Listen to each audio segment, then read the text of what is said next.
पंचीकृत भूत कार्यम, आ पंचमहाभूतનું પંચીકરણ થાય, સ્થૂળીકરણ થાય અને ત્યાર પછી એવા સ્થૂળ મહાભૂતમાંથી આ સ્થૂળ શરીર બનેલું છે. પણ મારું શરીર આવું કેવું, આ શરીર શું કામ આવ્યું ક્યાંથી? કર્મજન્યમ, આગળ કહ્યું ને, શરીર પરિગ્રહ શેને કારણે છે? કર્મને કારણે. એ શેને કારણે? ઈચ્છાને કારણે. એ શેને કારણે? અભિમાનને કારણે. એ શેને કારણે? અવિવેકને કારણે. એ શેને કારણે? અવિદ્યાને કારણે. ને કર્મજન્યમ, પૂર્વના પુણ્ય કર્મથી આ શરીર થોડા પાપ કરવા પણ ખરા અંદર, પણ એને કારણે આપણા માનવ દેહ પ્રાપ્ત થયો. આ માનવ દેહ તો મહાન પુણ્ય કર્મની ઉપજ છે. મહતા પુણ્ય પુણ્યેન ક્રીતેયમ કાયન સ્ત્વયા, બહુ જ પુણ્ય ખર્ચીને આપણે આ માનવ શરીર ખરીદેલું છે, એમને મફત નથી મળ્યું. કર્મજન્યમ, અને દરેક દરેક શરીર એકબીજા કરતા વિશેષતા ધરાવતો હોય છે, કારણ કે દરેક દરેકનો એક ઇતિહાસ હોય છે, અને તેથી દરેક દરેક વ્યક્તિ અલગ અલગ હોય છે, માટે અલગ અલગ પ્રકારના કર્મ કરે. એટલા જ માટે દરેકનું શરીર અલગ અલગ પ્રકારમાં અલગ અલગ વિશેષતાઓ ધરાવતું હોય. અને તેથી મારું નાક આવું કેમ, મારા કાન આવા કે જે છે તે કેમ? કારણ કે મારા કર્મ જેવા હશે તે પ્રારંભ છે. આ રીતે મારા પોતાના કર્મના પરિણામે મને આ શરીર પ્રાપ્ત થયું. આ સ્થૂળ શરીર પૂર્વ કર્મનું પરિણામ છે. કર્મજન્યમ જન્માદિ ષડભાવ વિકારમ, વળી આ સ્થૂળ શરીર છે એ 6 પ્રકારના વિકારને પ્રાપ્ત થાય છે. અસ્થિ જાયતે વર્ધતે વિપરિણમતે અપક્ષીયતે વિનશ્યતે ઇતિ. છે, જન્મે છે, વૃદ્ધિ પામે છે, પરિપક્વ થાય છે, ક્ષીણ થાય છે અને નાશ થાય છે. આ જગતના દરેક દરેક પદાર્થ આ પ્રકારની 6 અવસ્થાઓથી પસાર થાય છે, અને ખાસ કરીને આપણું સ્થૂળ શરીર તો થાય જ છે. અસ્થિ છે, જાયતે જન્મે છે, ન હોય તો જન્મે નહીં. પહેલા છે, માતાના પેટમાં છે, પછી જાયતે જન્મે છે, વર્ધતે વૃદ્ધિ પામે છે. ક્યાં સુધી? 15, 16, 18 વર્ષ સુધી, 20 વર્ષ સુધી, 21 વર્ષ સુધી વૃદ્ધિ પામે. 30 વર્ષ સુધી પછી ઓવર ધ હિલ પછી શરૂ થઈ જાય. ઓવર ધ હિલ એટલે આમ ટેકરીની બીજી બાજુ હિલ પર પહોંચ્યા એટલે આમ ટોચ પર પહોંચ્યા, આમ શરીર ટોચ પર પહોંચ્યા. પછી અપક્ષીય ધીમે ધીમે ધીમે એનો ક્ષય થવા માંડે, વિનશ્યતિ, અને છેવટે એનો નાશ થાય. આમ આ 6 અવસ્થાઓ છે. ષડભાવ વિકાર વિકારમ કે ષડભાવ વિકારવત, જે કહેતો આ 6 પ્રકારના ભાવ વિકાર. ભાવ એટલે દરેક દરેક વિદ્યમાન પદાર્થ, ભાવ એટલે જે અસ્તિત્વ ધરાવે છે, હોવાપણું ધરાવે છે, એ દરેક દરેક પદાર્થમાં આ 6 પ્રકારના વિકાર કે પરિવર્તન થતા જ હોય છે. આપણું સ્થૂળ શરીર પણ આ 6 પ્રકારના વિકાર વાળું છે, તો એને સ્થૂળ શરીર કહેવાય. પણ એને બરોબર પરિચય આપે છે સ્થૂળ શરીરનો. એવું નથી કે પુરુષ છે ને સ્ત્રી છે ઊંચું નીચું, એવું નથી. આવું છે, આ બધા શરીર આવા જ છે. એ રીતે આપણે જોઈએ તો એ કોમ્પ્લેક્સ રહે નહીં કે પેલો આવો જ, પણ એનો જન્મ તો છે, એનું એ તો છે જ, એનું મને તો થવાનું જ છે, મારું થવાનું છે, શું ફેર પડે? એ પંચમહાભૂતો જાય, પંચમહાભૂતો શું ફેર પડે? એ કર્મનું પરિણામ છે, આ કર્મનું પરિણામ શું ફેર પડે? કઈ ફેર નથી. એ રીતે પણ આ બધી ગ્રંથિઓમાં આપણે મુક્ત થઈ, પણ આ સ્થૂળ શરીર છે.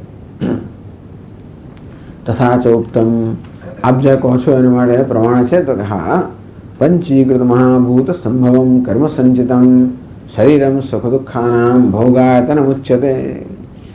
આત્મબોધનો આ શ્લોક છે. પંચીકૃત મહાભૂત સંભવમ, આ શરીર છે એ પંચીકૃત મહાભૂત, જેનું પંચીકરણ થયેલું છે, સ્થૂળીકરણ થયેલું છે, એવા એટલે પંચમહાભૂતની સ્થૂળ અવસ્થા એમણે પ્રાપ્ત કરી. એ સ્થૂળ અવસ્થાને પ્રાપ્ત થયેલા પંચમહાભૂતમાંથી આ સ્થૂળ શરીરનું નિર્માણ થયેલું છે. કર્મ સંચિતમ, પૂર્વના કર્મને કારણે સંચિત થયેલું છે, અર્થાત પૂર્વના કર્મને કારણે પ્રાપ્ત થયેલું છે, એનાથી બનેલું છે. એટલે એમ કહી શકાય કે જો પૂર્વના કર્મને કારણે અત્યારે વર્તમાન શરીર પ્રાપ્ત થયું હોય તો વર્તમાન કર્મને કારણે ભવિષ્યનું શરીર પ્રાપ્ત થશે જ. એટલે ભૂતકાળમાં જે થઈ ગયું થઈ ગયું, હવે આપણે સાવધાન થઈ ગયું છે કે જે કંઈ હું કરું છું એના દ્વારા મારા ભવિષ્યની રચના હું કરી રહ્યો છું. એટલે કર્મના નિયમમાંથી આપણે આટલું શીખવાનું છે. ભૂતકાળમાં શું થઈ ગયું, સ્વામી શું કર્મ મેં કર્યા છે, એને તો ભૂતકાળની ચિંતા કરવી જ નહીં. જે કર્યું જ કરો અને આપણે શું કરવાના હતા. જે આપણે બદલી ના શકીએ એની ચિંતા ના કરવી. શું કર્મ મેં કર્યા છે, શું કર્યું હશે, ભગવાન જાણે, કોને ખબર. તો હવે આપણે શું કરીએ છીએ એ તો આપણે જાણીએ છીએ. એટલે હવે આપણે આમાંથી એક બોધ જ લેવાનો છે. વર્તમાનમાંથી બોધ લેવાનો કે જો આ વર્તમાન આ બધું ભૂતકાળની ઉપજ છે.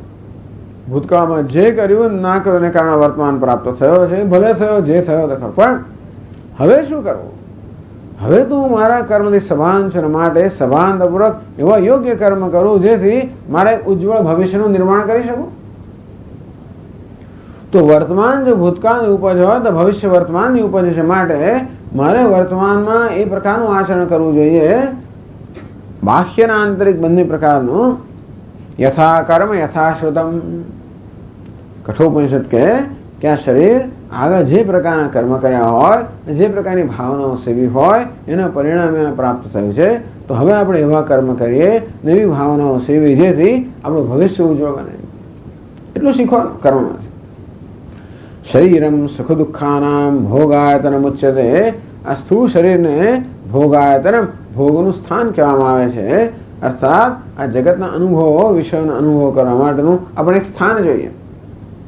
આપણું એક ઘર હોય. આ શું છે? શરીર ઘર છે. સંપર્ક કરવા માટે આપણે ટેલિફોન હોય છે અને ઇન્ટરનેટ ને બધું. એટલે જગત સાથે સંપર્ક કરવાનું સાધન બીજું હોય, ટેલિફોન, ઇન્ટરનેટ, વોકી ટોકી વગેરે વગેરે. તેવી રીતે વોકી ટોકી ને ઇન્ટરનેટ ને પછી આપણી આ ટેલિફોન, આ 5 જ્ઞાનેન્દ્રિયો જે 5 ટેલિફોન છે એ દ્વારા આપણે જગતના 5 વિષયનો સંપર્ક કરીએ. આપણું મન ઇન્ટરનેટ છે, એની દ્વારા તો બહુ જાત જાતનો સંપર્ક કરીએ. વોકી ટોકી, ઘણી વાર લોકોને પેલું શું ટેલિપથી, અહીંના વિચારો ત્યાં પહોંચાડે, ત્યાંના વિચારો અહીંયા, એ બધું પણ હોય છે. તો એ સાધન છે. તો એક તો આપણું ઘર છે, સ્થાન છે, પરંતુ જગતનો સંપર્ક કરવાનું સાધન તો બીજા છે, ટેલિફોન વગેરે. તેવી રીતે આ સ્થૂળ શરીર જે છે એ બધા અનુભવ માટેનું સ્થાન છે. આપણી ઇન્દ્રિયો છે એ અનુભવના વિષય સાધન છે. એ આગળ આવશે. શરીરમ સુખ દુઃખાનામ ભોગાયતનમ ઉચ્યતે. આ શરીર છે એ સુખ દુઃખનો અનુભવ કરવા માટેનું સ્થાન છે, એમ આત્મબોધમાં સમજાવ્યું. એને આધારે આ ગ્રંથકારો વ્યાખ્યા કરી સ્થૂળ શરીરની. એ પંચીકૃત ભૂતજન્યમ એવું કહ્યું પાછું. આ પંચીકૃત મહાભૂતનો સ્થૂળ શરીર સર્જાયું છે. આ પંચીકરણ શું વસ્તુ છે તો એની વ્યાખ્યા કરે આગળ છે.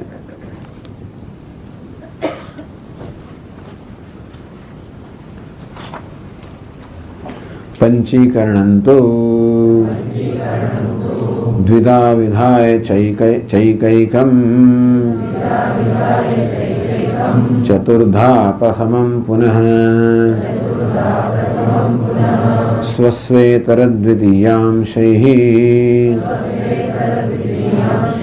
યોજનાત પંચ પંચતે ઇતિ. તમારે આ કોષ્ટક ઉતારવાની જરૂર નથી, તમારી ચોપડીમાં જ છે. 39 પાના પર ચોપડીમાં કોષ્ટકો છે, છતાં અહીંયા આગળ દોર્યા છે, જેથી તમે અંદર જોવું ના પડે. હું બોલતો તો અંદર જુઓ તો મને મજા ના આવે, તમે આમ મારી તરફ ના જુઓ, એટલે આ અહીંયા રાખ્યું છે, જેથી તો અંદર જેવું ના પડે. પછી શું થયું એમ પાનો ફેરવ એમાં છે ને સમય બહુ જતો રહે છે, બધું જડતું નથી આપણને, એટલે સંભળાય નહીં. પછી એટલા આપણે સામે રાખ્યું છે, જેથી તમને કોઈ બીજી અગવડ ના પડે. એટલા જ માટે. પણ એને દોરવાની કોન્સ્ટન્ટ પછી દોરવાની જરૂર નથી. એમાં કે આપણે પ્રવચન તો લોકો પેલું આમ લખ કરતા હોય છે, એ પણ બરાબર નથી.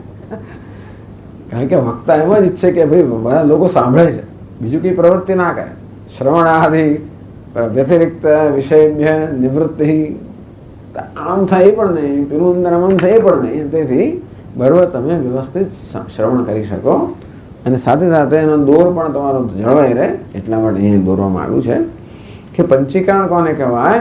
દ્વિધા વિધાય ચૈકૈકમ ચતુર્ધા પ્રથમમ પુનઃ. એવું કહેવાય છે કે આ પંચમહાભૂતનું આ પંચીકરણ થયું, 5 મહાભૂત જે એકબીજા સાથે મિલિત થઈ ગયા, સંમિશ્રિત થઈ ગયા, એની પણ એક વ્યવસ્થા છે કે દરેક જે મહાભૂત છે દ્વિધા વિધાય, પહેલાને 2 વિભાગ કરી નાખવામાં આવે, અડધું અડધું, એક એકમ ચતુર્ધા વિધાય, અને વળી પાછું દરેક જે અડધો ભાગ છે એના બીજા 4 ભાગ કરવામાં આવે, એક એક અષ્ટમાંશ થઈ ગયા.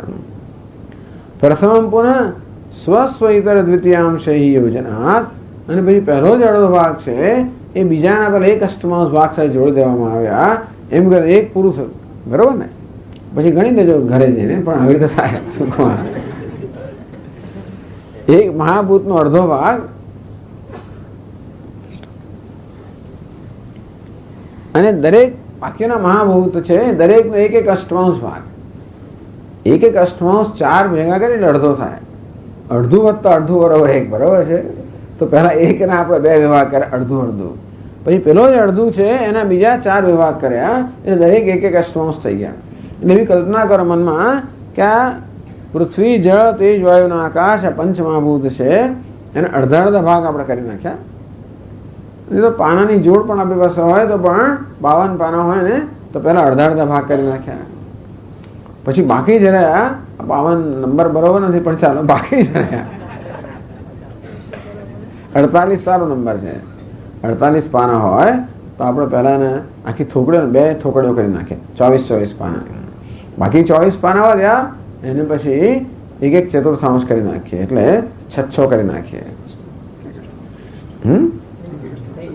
એને એક ચતુર્થાંશ, એટલે મૂળ એક અષ્ટમાંશ થયું, પણ આના તો એક ચતુર્થાંશ થયા. એટલે હવે એક બાજુ 24 ની થોકડી, બીજી 6 ની થોકડીઓ થઈ. એ 24, પછી દરેક 4 બીજા ભૂત છે, આકાશના 24, પછી વાયુ, અગ્નિ, જળ અને પૃથ્વીના 6 એમ કરીને ભેગા કર્યા એટલે 48 થઈ ગયા. વાયુના 24, આકાશ, અગ્નિ, જળ, પૃથ્વીના 6, 48. પછી અગ્નિના 24, આકાશ, વાયુ, જળ અને પૃથ્વીના 6, 48. પછી જળના 24, આકાશ, વાયુ, અગ્નિ અને પૃથ્વીના 6, પૃથ્વીના 24, આકાશ, વાયુ, અગ્નિ, જળના 6. બરોબર છે? આ રીતે જે એક ભૂત ભેગું થયું, જે સ્થૂળ ભૂત, એમાં થયું શું કે કહીએ કે હવે આકાશ, તો આકાશના 50% છે, બાકી 12.5% બીજાના છે, તો સ્થૂળીકરણ થાય. એટલે ભલે આપણે પૃથ્વી, સ્થૂળ પૃથ્વી કહીએ ખરા, પણ નરી પૃથ્વી નથી હોતી, એમાં અગ્નિનો પણ અંશ હોય છે, જળનો પણ અંશ હોય છે, વાયુનો પણ અંશ હોય છે, આકાશનો પણ અંશ હોય છે. પૃથ્વીના કણ હોય એની વચ્ચે આકાશ રહેલું હોય, પૃથ્વીના કણનું ઉષ્ણતામાન પણ હોય, પૃથ્વીના કણની અંદર હલનચલન પણ હોય, પૃથ્વીના કણનો સ્વાદ પણ હોય, એમ કરીને એમાં 4 બીજા રહેલા છે. તેમ અગ્નિમાં પણ અગ્નિના 50% હોય, સ્થૂળ અગ્નિમાં. સૂક્ષ્મ અગ્નિ 100% વાળા હોય, પણ સ્થૂળ થયો ત્યારે એકના 50% હોય, બાકીના 4 મહાભૂતના એક એક અષ્ટમાંશ, આવું કહેવામાં આવે. પણ એક વ્યવસ્થા છે, મોડલ છે. અંતેથી આપણી પાસે હવે આખો એક સ્થૂળ પૃથ્વી અંશ તૈયાર થયો. પૃથ્વી મહાભૂત, એમાં 1/2 પૃથ્વી અને જળ, તેજ, વાયુ અને અગ્નિના એક એક અષ્ટમાંશ, એમ કરીને એક પૃથ્વી સ્થૂળ ભૂત તૈયાર થયું. આ સ્થૂળ જળ છે, એમાં અડધા જળ, એક એક અષ્ટમાંશ બાકીના, એમ કરીને આ સ્થૂળ પંચમહાભૂત તૈયાર થયા. એને પંચીકરણ કહેવામાં આવે છે. આવું કેમ થયું? આવું થયું. હવે તમે ક્યાંથી જાણ્યું? શાસ્ત્રમાં કહ્યું છે, પણ હું ના હોય તો કશો વાંધો નહીં. આમાં આની વૈજ્ઞાનિક સાયન્ટિફિક એક્યુરસી એટલે કે અમે વૈજ્ઞાનિક ચોકસાઈ મહત્વની નથી. મેં કહ્યું પ્રમાણે આ શેના માટે છે? દરેક શાસ્ત્ર પોતાનું મોડલ આપે એ પોતાનો હેતુ સિદ્ધ કરવા માટે. આપણે તો આત્મા અનાત્મા વિવેકનો જ મુખ્ય આપણો રસ છે. અનાત્મામાં અંદર ઘુસાઘુસ કરીને પછી એમાં અટવાઈ જવાનો આપણો હેતુ નથી, પણ અનાત્મા તરીકે જાણવું એ આપણો હેતુ છે. અને તેથી એક બહુ નીટ અરેન્જમેન્ટ, સ્વામી વાત નીટ, એકદમ બહુ સરસ વ્યવસ્થા છે. પંચ એમાં પણ લાગુ પડવામાં આવે. પંચ, દરેક પંચમાં ભૂત પણ પંચનું બનેલું પાછું, એવું થઈ ગયું. દરેક આ 5 મહાભૂત છે, એ દરેક મહાભૂત પાછું 5 તત્વોનું બનેલું, એવી રીતે સમજાવવામાં આવ્યું. અને તેથી ત્યારે સરસ વ્યવસ્થા થઈ ગઈ. સમજ, આકાશમાં પૃથ્વી તત્વ ક્યાં એ શોધી કાઢવાનું હોય આપણે પછી, બાકી બહુ પ્રશ્નો નહીં પૂછ્યા કરવાના. પણ એટલે આ એક વ્યવસ્થા છે. એનો અર્થ એ છે કે વાયુમાં પછી પેલું ક્યાં છે, એમ વાયુમાં બધું હોય જ છે. એ આપણા જ્ઞાનનો વિષય બની, એ ઇન્દ્રિયોનો વિષય બની ના શકે, એનું સ્થૂળીકરણ ના થાય ત્યાં સુધી. તો પણ તો આ સ્વામીજી આ પાંચે પાંચ મતલબ પૃથ્વી એને કેમ કહો છો? વૈશેષ્યાત તદ્વાદ તદ્વાદ, કઈ પૃથ્વી તત્વની વિશેષતા છે માટે પૃથ્વી કહ્યું. ભાઈ ખરેખર પાંચે પાંચ તત્વ છે. આ બીજામાં જળની વિશેષતા છે 50% સૌદેની, એની બહુમતી જેવું છે, એટલા માટે એને જળ કહેવામાં આવ્યું. એ રીતે પંચમહાભૂતના નામ આપવામાં આવ્યા. તો આ સ્થૂળ શરીર છે એ પંચીકૃત પંચમહાભૂતનું બનેલું છે. એને શરીર કેમ કહો છો? સ્થૂળ શરીર અને શરીર કેમ કહો છો? એના માટે આગળ સમજાવે છે. શીર્યતે વયોભિ બાલ્ય કૌમાર યૌવન વાર્ધક્યાદિભિ ઇતિ શરીરમ. શીર્યતે ઇતિ શરીરમ, શ્ર ધાતુમાંથી આ શરીર શબ્દ બન્યો. શીર્યતે ઇતિ શરીરમ અર્થાત જે શીર્ય છિન્ન ભિન્ન થઈ જાય, જે ક્ષીણ થઈ જાય, જે છૂટું પડી જાય, એને શરીર કહેવામાં આવે. આપણે જાણીએ કે આ શરીર મૃત્યુ થયા પછી આ શરીર કેવું પોતાના છૂટું થઈ જતું હોય, પંચમહાભૂતમાં છૂટું થઈ જાય, શીર્ય થઈ જાય. અરે જીવન ત્યારે પણ એમાં ક્ષીણતા આવતી જ જાય છે. વયોભિ, જેમ વય વધે તેમ તેમ આ શરીર ક્ષીણ થતું જાય. તો બાલ્ય કૌમાર યૌવન વાર્ધક્ય, ત્યારે બાલ્ય અવસ્થા હોય, કૌમાર અવસ્થા હોય, યુવા અવસ્થા હોય. એટલે પહેલાં ચાઇલ્ડહુડ, એડોલેસન્ટ, યુથ, મિડલ એજ, ઓલ્ડ એજ, આમ આ રીતે આ શરીર જે સતત ક્ષીણ થતું હોવાને કારણે શીર્યમાણત્વા શરીરમ, એને શરીર કહેવામાં આવે. એને દેહ પણ કહેવામાં આવે છે. તો દહ ભસ્મીકરણે એ વ્યુત્પત્તિમાંથી આ દેહ કહેવાય છે, એ પણ સમજાવે છે. દહ ભસ્મીકરણે ઇતિ વ્યુત્પત્ત્યા ચ દેહ ભસ્મીભાવમ પ્રાપ્નોતિ. એટલે ગ્રંથની આ વિશેષતા છે કે જુદા જુદા સ્થળોથી એવું સંકલન સરસ કરવામાં આવે છે. કોઈ પણ એક જગ્યાએ બધું તમને પ્રાપ્ત નહીં થાય. બધા પ્રકારની વ્યાખ્યાઓ અને આ બધું મસાલો એક જગ્યાએ મળે નહીં. આ ગ્રંથમાં પ્રાપ્ત થાય છે. તો તત્વબોધનો અભ્યાસ તો પણ આ બધું મળે, પણ આ બધી વિગતો નથી મળતી. કોઈ પણ ગ્રંથમાં આત્મબોધ હોય, પછી વિવેક છોડામણ, બધામાં વર્ણન આવતું હોય છે, પણ જે બધા વિગતવાર વર્ણનમાં આવે છે એ તમને બીજે નહીં મળે. દહ ભસ્મીકરણે, આ વ્યાખ્યા તો લવાચાર્ય જે આપેલી છે દેહની વ્યાખ્યા. દહ ભસ્મીકરણે વ્યુત્પત્ત્યા છે દેહ ભસ્મીભાવમ પ્રાપ્નોતિ. દહ ધાતુમાંથી દેહ શબ્દ બન્યો. દહ ધાતુમાં શું? ભસ્મીકરણ, જેનું ભસ્મસાત થઈ જાય. દહ એટલે દહન થઈ જાય. તો દેહનું પણ દહન થતું હોવાના કારણે, એ ભસ્મસાત થતો હોવાના કારણે, એનું ભસ્મીકરણ થતું હોવાના કારણે એને દેહ કહેવામાં આવે. તો એને શરીર કહેવામાં, સ્થૂળ શરીર પણ કહેવાય કે સ્થૂલ દેહ પણ કહેવાય. શીર્યમાણત્વા શરીરમ અને ભસ્મીકરણાત દહ્યમાનત્વાત દેહ. પછી કોઈ કે બધા શરીર એવું છે કે ભસ્મીભૂત થઈ જાય છે. બધાને ચિતામાં નથી ખડકવામાં આવતા. કેટલા એમને જેમને દટાઈ પણ જતા હોય તો આપ ક્યાં બધી કહો છો કે આ દેહ એટલે ભસ્મીભૂત જ થાય છે? એવો પ્રશ્ન કરે છે. નનો કેચિદ દેહાઃ ન ભસ્મીભાવમ પ્રાપ્નુવન્તે કેચિદ દેહાઃ ખનનાદિ પ્રાપ્નુવન્તે કથમુચ્યતે સર્વં સ્થૂલાદિકમ સ્થૂલદેહ જાતમ ભસ્મીભાવમ પ્રાપ્નોતે ઇતિ. એક ઇતિ હોય જોઈએ ત્યાં આગળ. તો કહે છે કે એટલે શંકા કરે છે. નાનો કેચિત દેહ ન ભસ્મીભાવમ પ્રાપ્નોતિ. બે કેટલાક દેહ જેમ પશુ વગેરેના દેહ હોય એ જમાનો એ લોકોને પેલી ક્રિશ્ચન મુસલમાન ખબર નહોતી, એ પણ આવી જાય અંદર. પણ અત્યારે પણ તો કેચિત દેહ ન ભસ્મીભાવમ પ્રાપ્ત. ભાઈ કેટલાક દેહ હોય છે એનો ભસ્મીભાવ નથી થતા, એને ભસ્મસાત થતા નથી, એને બાળવામાં નથી આવતા, એનું દહન થતું નથી. તો બધા દેહને આપણે દેહ કેમ કહી શકાય? કેચિત દેહ ખનનાદિ પ્રાપ્ત. કેટલાક દેહને માત્ર દાટી દેવામાં આવતા હોય છે. જે કોઈ પશુ વગેરે દેહને લોકો દાટી દે તો પણ એને દેહ કેમ કહો છો? કથમ ઉચ્યતે સર્વ સ્થૂલાદિકમ સ્થૂળ દેહ જાતમ ભસ્મીભાવમ પ્રાપ્નોતિ? તો આપ એવું કેવી રીતે કહી શકો કે દરેક સ્થૂળ દેહ ભસ્મીભાવને પ્રાપ્ત કરે છે એને માટે દેહ કહેવાય છે?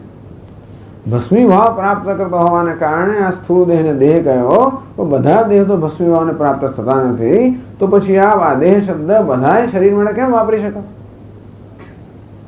પશુના શરીર માટે ને બીજા બધા શરીર માટે કેમ વાપરી શકાય? અરે બાળકોનો પણ ખરેખર અગ્નિદાહ થતો નથી, સંન્યાસીનો અગ્નિદાહ થતો નથી, અને બીજા સંપ્રદાયના લોકોનો અગ્નિદાહ થતો નથી, તો દેહ કેમ કહેવાય? એટલે આવું પ્રશ્ન પૂછીને આ ગ્રંથકાર આપણને આ દેહની એક બીજી વિશેષતા સમજાવવા માંગે છે, માટે આ પ્રશ્ન કરે છે. પ્રશ્ન કરવા ખાતર પ્રશ્ન નથી કર્યો, એ દ્વારા કંઈક વધારે આપણે કહેવા માંગે છે એટલે કહે છે, તો એનો ઉત્તર આપે છે. યદ્યપિ એવં તથાપિ કેન અગ્નિના દાહત્વં સંભવતે ઇત્યતઃ આહ. યદ્યપિ એવં, આપની વાત સાચી છે, આપના કહેવા પ્રમાણે સ્થૂળ અગ્નિથી એટલે બધા જ દેહનું ભસ્મીકરણ આ સ્થૂળ અગ્નિથી થાય છે એવું નથી. વાત સાચી છે. જો કેટલાક દેહ એવા હોય છે જે આ સ્થૂળ અગ્નિથી એમાં દહન કરવામાં નથી આવતું, પણ કોઈક બીજા અગ્નિનું દહન થાય જ છે બધા દેહનું. આ બધા જ દેહનું કોઈક બીજા અગ્નિ દહન થાય, એટલે કેન અગ્નિના દાહત્વમ સંભવતી, તો કયા પ્રકારના અગ્નિથી આ બધા દેહનું દહન થાય છે એ, એટલે જ્યારે દહ ભસ્મીકરણ એમ કરનાર શરીરને દેહ કહેવામાં આવ્યો, એનું ભસ્મીકરણ થાય છે માટે, તો કયા અભિપ્રાયથી દેહ કહેવામાં આવ્યો છે? શું આ પેલા સ્થૂળ અગ્નિથી એનું દહન થાય છે માટે દેહ કહેવામાં આવ્યો, તો કે નહીં એક બીજો અગ્નિ છે જેનાથી સદાનું દહન થાય છે માટે દેહ કહેવામાં આવ્યો? કયો અગ્નિ છે? તો કહે છે સર્વેષાં સ્થૂલ દેહાનાં આધ્યાત્મિક આધિભૌતિક આધિદૈવિક આદિ તાપત્રયાગ્નિના દાહત્વમ સંભવતે. બીજા પ્રકારનો અગ્નિ છે. કયો અગ્નિ? તાપત્રય વિનાશાય. તાપ ને સંતાપ, ત્રણ પ્રકારનો સંતાપ છે. આ સંતાપથી આ દેહનું દહન થયા જ કરતું હોય છે. સર્વેષામ સ્થૂળ દેહાનામ, દરેક સ્થૂળ દેહ જેનો પણ જન્મ થયો એ બધા સ્થૂળ દેહની આ જ ગતિ છે. આધ્યાત્મિક આધિભૌતિક આધિદૈવિક આદિ તાપત્રયાગ્નિના, પછી આદિ અંદર આવે પાછું તો આધિભૌતિક આદિ આધ્યાત્મિક આધિભૌતિક અને આધિદૈવિક, આ ત્રણ પ્રકારના સંતાપ આપણા જીવનમાં, ત્રણ પ્રકારના દુઃખ છે. આ દુઃખના ત્રણ ઉદ્ભવ સ્થાન છે: આધ્યાત્મિક, આધિભૌતિક, આધિદૈવિક. આગળ ઉલ્લેખ કરેલો, ફરી અહીંયા આવે છે. આધિદૈવિક આદિ જાણવું પડશે, પછી આ ત્રણ ઉપરાંત વળી કહ્યું છે પાછું, તો તાપત્રયાગ્નિના દાહત્વમ સંભવતી. કારણ તાપત્રય જ કહ્યું છે આમ તો ત્રણ પ્રકારના સંતાપથી આ દેહનું સતત દહન થાય છે. તડકો પડ્યા જ કરે, પવન આવ્યા જ કરે, ઠંડી પડ્યા જ કરે, મચ્છરો કરડ્યા કરે, એમ કરીને આ દેહનું દહન થયા જ કરતું હોય છે. એક તાપ અને છેલ્લો બીજો તાપ. આ બહાર પવનથી ઠંડી લાગે, અંદર સમય ગરમી લાગે છે. અંદર પંખા ચલાવો અને બહાર બધું સ્વેટર ઓઢી લો, પાછા છાલ ઓઢી લો. રૂમમાં ગયા તો બીજા પ્રકારનો તાપ, સંતાપ. બહાર એક પ્રકારનો સંતાપ, રૂમમાં બીજા પ્રકારનો સંતાપ, હોલમાં ત્રીજા પ્રકારનો સંતાપ, જમતી વખતે ચોથા પ્રકારનો સંતાપ, જમ્યા પછી બીજો સંતાપ. જાત જાતના સંતાપ હોય છે. જમ્યા પહેલા સંતાપ, જમતી વખતે સંતાપ, જમ્યા પછી સંતાપ. તો આવા અનેક પ્રકારના સંતાપથી એ સૂક્ષ્મ દહન થયા કરતું હોય છે. એટલે આપણા મનની અંદર સંતાપ થાય, મનમાં દુઃખ થાય, એટલે સતત અંદર તો બળાતરા થતી હોય, બળ્યા કરતો હોય છે. શું કામ બળ્યા કરે છે? આમ બળાતરા બીજા પ્રકારની હોય છે. શરીરની બળાતરા એક પ્રકારની છે, પણ બીજી બળાતરા હોય ને મનમાં બળાતરા. એનું શરીર લેવાતું જ નથી સ્વામી, કેમ કે બળાતરા થયા જ કરે છે. આટલું ખવડાવો છો કે નહીં આ છોકરા? તો ખવડાવે કેટલું સ્વામીજી ખાય છે, પણ શરીર વળતું જ નથી. કેમ નથી વળતું? લેવાઈ જાય છે. કેમ લેવાઈ જાય? કારણ કે બળતરા. ભાઈ શું ચિંતા છે? જે હોય છે. આને સંતાપ કહેવામાં આવે. આ પ્રકારના સંતાપથી આ બધા જ પ્રકારના શરીરનું સૂક્ષ્મ રીતે દહન થઈ જ રહ્યું હોય છે. તો આધ્યાત્મિક, આદિભૌતિક, આદિવિક આ કોને કહેવાય એની વ્યાખ્યા કરે છે. આધ્યાત્મિકમ નામ આત્માનમ દેહમ અધિકૃત્ય વર્તતે ઇતિ અધ્યાત્મમ અધ્યાત્મમ ચ તદ્દુઃખમ આધ્યાત્મિકમ વાતપિત્ત કફજાતમ શિરોરોગજ્વરાદિના વ્યાધિરૂપમ.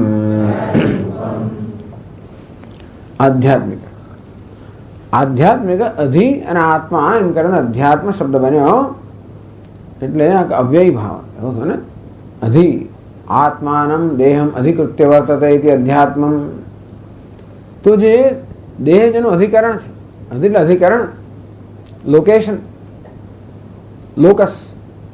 તો દેહ જેનું અધિકરણ છે, અધિકરણ એટલે સ્થાન. જેમાં ટેબલ પુસ્તકનું અધિકરણ છે, ટેબલ પર પુસ્તક રહેલું, તેવી રીતે આ દેહ પર જે કેન્દ્રિત છે એને અધ્યાત્મ ખ્યાલ. આત્મા શબ્દનો અધ્યાત્મમાં આત્મા શબ્દનો દેહ થાય છે. પેલો સચ્ચિદાનંદ આત્મા નથી થતો, પણ આધ્યાત્મિકમાં આધ્યાત્મિકમાં આપણે આધ્યાત્મિકમાં આત્મા સચ્ચિદાનંદ. અહીં જે આધ્યાત્મિક દુઃખની વાત કરવામાં આવી એમાં આત્મા શબ્દનો દેહ, સ્થૂળ અને સૂક્ષ્મ દેહ થતો હોય છે. તો સ્થૂળ અને સૂક્ષ્મ દેહમાંથી ઉપજતા સંતાપને, દુઃખને આધ્યાત્મિક દુઃખ કહે છે. વાત પિત્ત કફજાતમ શિરોરોગ જ્વરાદિના વ્યાધિરૂપમ. આ ત્રણ આપણા દોષ છે, વાત પિત્ત અને કફ.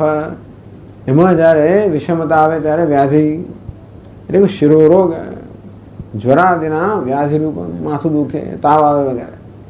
અનેક બધી નવી નવી વ્યાધિઓ શોધાતી જ જાય છે. પણ આ બધી વ્યાધિ જે છે એ આ ત્રણ જે આપણા દોષ છે, કફવાત પિત્ત, એની વિષમતાને કારણે જન્મતી હોય છે. તો આ વ્યાધિ જે શરીરમાં થાય એક સંતાપ છે. માનસિકમ છે, અધ્યાત્મ માનસિક વસ્તુ પણ આવી જાય ખરેખર. પ્રિયજન વિયોગજન્યમ અપ્રિયજન સંયોગજન્યમ છે માનસિકમ સંતાપમ. માનસ સંતાપ કે ઓછો નથી. પ્રિયજન વિયોગજન્યમ, પોતાના પ્રિયજનનો વિયોગ થાય એનો સંતાપ. અપ્રિયજન સંયોગજન્યમ, અપ્રિયજનનો સંયોગ થાય. એટલે આ લોકો બહુ વિચાર કરવો પડે. આ લોકો આ શિબિરનું આયોજન કરે ત્યારે બહુ લોકોનો બહુ પ્રયત્ન આવે છે, ખૂબ વિચારવાનો પરિશ્રમ હોય છે. તમને ખબર ના પડે, પણ એની પહેલાં એટલે આ બધી રૂમો વગેરેનું પણ આયોજન કરવું એ મહત્વની વસ્તુ છે.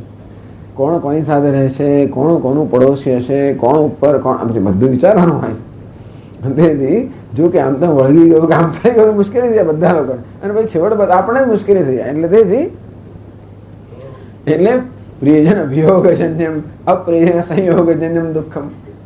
પ્રિયજનનો વિયોગ થઈ જાય કે મને અહીંયા કેમ રાખ્યું, પેલો ત્યાં કેમ રાખ્યો, મને અહીં કેમ રાખ્યો, કે રાખી કે જે હોય અમે રાખી વધારે રાખ્યા કરતા છતાંય પણ કોઈ કહે સ્વામીજી, તો આ સ્વામીજી તો ખરા છે, આખો દાડો સ્ત્રીઓની જ વાત. એવું નથી ભાઈ, કારણ કે એવી વાત કરે જઈએ ક્યાં એવું હોય જ નહીં.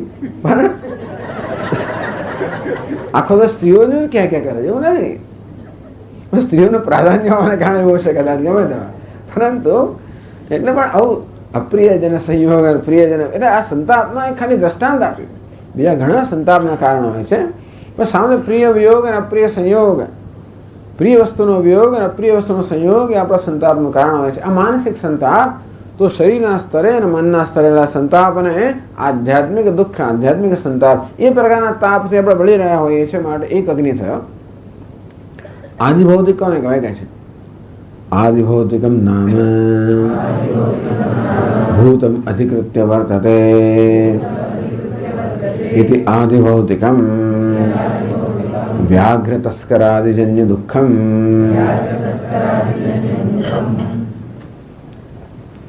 ભૂત એટલે પંચમહાભૂત મનોલા જગત. તો એ પંચમહાભૂત પર જે કેન્દ્રિત છે, અથવા એ પંચમહાભૂતનું ઉદ્ભવ સ્થાન છે, એ પ્રકારના દુઃખ, સંતાપ અને આદિભૌતિક દુઃખ કહેવામાં આવ્યું. ભૌતિક પંચમહાભૂત વ્યાઘ્ર તસ્કરાદિજન્ય દુઃખમ. કારણ કે આ તો બધા આવા ઋષિકેશ, આ કોને આ શીખવાડવામાં આવતું હોય, જે આવા બધા ઋષિકેશમાં જંગલોમાં રહેતા હોય, એ જમાનાની વાત છે. આ તો ત્યારે વાઘ આવી જાય. અહીંયા તો 50 વર્ષ પહેલા પણ અહીંયા વાઘ વગેરે આવતા હતા. વ્યાઘ્ર તસ્કર પણ ચોર પણ આવે. તેથી ટૂંકમાં આ બધા હવે જુદા પ્રકારનું દુઃખ હોય. લાઉડ સ્પીકરનું દુઃખ હોય, ગંદકીનું દુઃખ હોય, ચાલવા જઈએ ત્યારે ગંદકીનું દુઃખ હોય, દુર્ગંધનું દુઃખ હોય, લાઉડ સ્પીકરનું દુઃખ હોય, ઘોંઘાટનું દુઃખ હોય, જ્યાં જાતના દુઃખ હવે વધી ગયા છે. પણ ટૂંકમાં આસપાસનું જે પંચમહાભૂતનું ભૌતિક જગત છે એમાંથી જે દુઃખ આવતું હોય એને આપણે આદિ ભૌતિક કહીએ. એમાં મચ્છર માખીને બધું આવી જાય, બધું આવી જાય, એ બધું પણ અંદર આવી જાય. ઠંડુ પાણી, ગરમ પાણી, પીળું પાણી, બધા આ પ્રકારના ચા, કોફી, આ બધી વસ્તુ પણ આવી જાય. પછી મોળી ચા, મોળી કોફી, ગળી ચા, ગળી કોફી, મોળું દૂધ, ગળ્યું દૂધ, પાછું કયા પ્રકારનું દૂધ ને કયા આખું દૂધ, પૂરું દૂધ, અડધું દૂધ, પા દૂધ, કોઈને કડક ભાવે, કોઈને મીઠી ભાવે, કોઈને પેલી એવી ભાવે, કોઈને વધારે દૂધવાળી ભાવે, કોઈને ઓછા દૂધવાળી ભાવે. જો ખરેખર બધા હવે કરવા જઈએ તો 225 લોકો માટે 225 પ્રકારની ચા બનાવવી પડે. ખરેખર સ્વાભાવિક છે. 225 પ્રકારની દાળ, 225 પ્રકારનું શાક, 225 પ્રકારની રોટલી, એવું થઈ જાય. પણ એટલે કોઈને બધી વસ્તુ તો માફક ન જાય ને, સ્વાભાવિક છે. તેથી આવી આ બધાને કારણે જે મનમાં સંતાપ જન્મતો હોય તે આદિ ભૌતિક દુઃખ છે. અને પછી આદિ દૈવિક સમજાવે છે. આદિ દૈવિકમ નામ દેવમ અધિકૃત્ય વર્તતે ઇતિ આદિ દૈવિકમ શીત આતપ વાત વર્ષ વૈદ્યુતાદિ દુઃખમ. દેવ આ દેવતાઓ જે છે એટલે પંચ તો કે આ પંચમહાભૂત સ્થૂળ છે. આ પંચમહાભૂતનું કે જગતના આ બધી પ્રક્રિયાઓનું સંચાલન કરનાર આપણે દેવતા કહીએ છીએ. એટલે પૃથ્વી તત્વનું સંચાલન કરનાર આપણે પૃથ્વી દેવતા કહીએ, વાયુ તત્વનું સંચાલન કરનાર વાયુ દેવતા કહીએ. આમ દરેક આ બધા દેવતાઓ છે જે આ પૃથ્વી તત્વ વગેરે છે તો પંચમહાભૂત એ આપણા અનુભવના વિષય છે. આ દેવતાઓ સંચાલન કરનારા છે એ આપણા અનુભવના વિષય નથી, પરોક્ષ છે. પરંતુ એ દેવતાઓનો પણ આપણા જીવનમાં એમાં ઘણો જ ફાળો હોય છે. એટલે કહ્યું દેવમ અધિકૃત્ય વર્તતે. આ જે દેવતાઓ છે જે સૂર્ય, ચંદ્ર, અગ્નિ, વાયુ આ બધા દેવતાઓ છે એ દેવતાઓ જે દુઃખનું ઉદ્ભવ સ્થાન છે એ દુઃખને આદિ દૈવિક દુઃખ કહેવામાં આવે. શીત બહુ ઠંડી પડવી, આતપ બહુ ગરમી પડવી, વાત ખૂબ પવન વાવો, વર્ષ ખૂબ વરસાદ પડવો, વૈદ્યુત બધી વીજળી પડવી, આ બધા આદિ દૈવિક દુઃખ કહેવાય. ટૂંકમાં જે પરિબળોનું આપણે સંચાલન ન કરી શકીએ કે જે આપણા કાબુમાં નથી અને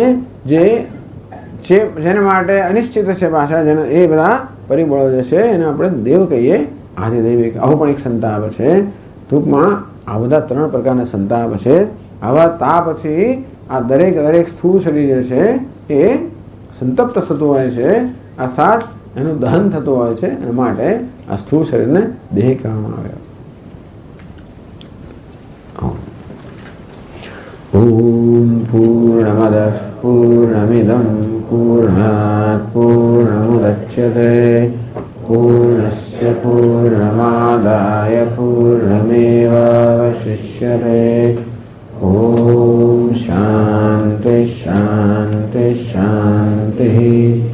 શંકરં શંકરાચાર્યં કેશવં બાદરાયણં સૂત્રભાષ્યકૃતૌ વંદે ભગવन्तौ પુનઃ પુનઃ. ઈશ્વરો ગુરુરાત્મેતિ મૂર્તિભેદવિભાગિને વ્યોમવદ્વ્યાપ્તદેહાય દક્ષિણામૂર્તયે નમઃ. ઓમ શાંતિ શાંતિ શાંતિ. હરિ ઓમ. શ્રી ગુરુભ્યો નમઃ. હરિ ઓમ.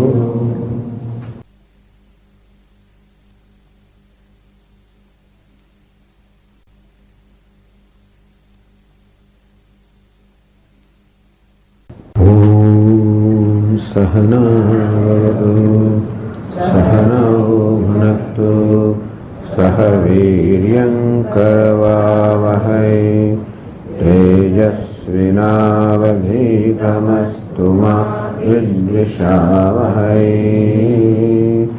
ओम शांति शांति शांति। ओम पूर्णमदः पूर्णमिदं पूर्णात् पूर्णमुदच्यते पूर्णस्य पूर्णमादाय पूर्णमेवावशिष्यते। ओम शांति शांति शांति। श्रुतिस्मृतिपुराणानाम् आलयं करुणालयं नमामि भगवत्पादं शङ्करं लोकशङ्करं शङ्करं शङ्कराचार्यं केशवं बादरायणं सूत्रभाष्यकृतौ वन्दे भगवन्तौ पुनः पुनः। ईश्वरो गुरुरात्मेति मूर्तिभेदविभागिने व्योमवद्व्याप्तदेहाय दक्षिणामूर्तये नमः। दृश्यं सर्वमनात्मा स्यात् दृग्गेवात्मा विवेकिनः। आत्मानात्मविवेकोऽयं कथितो ग्रंथकोटिभिः।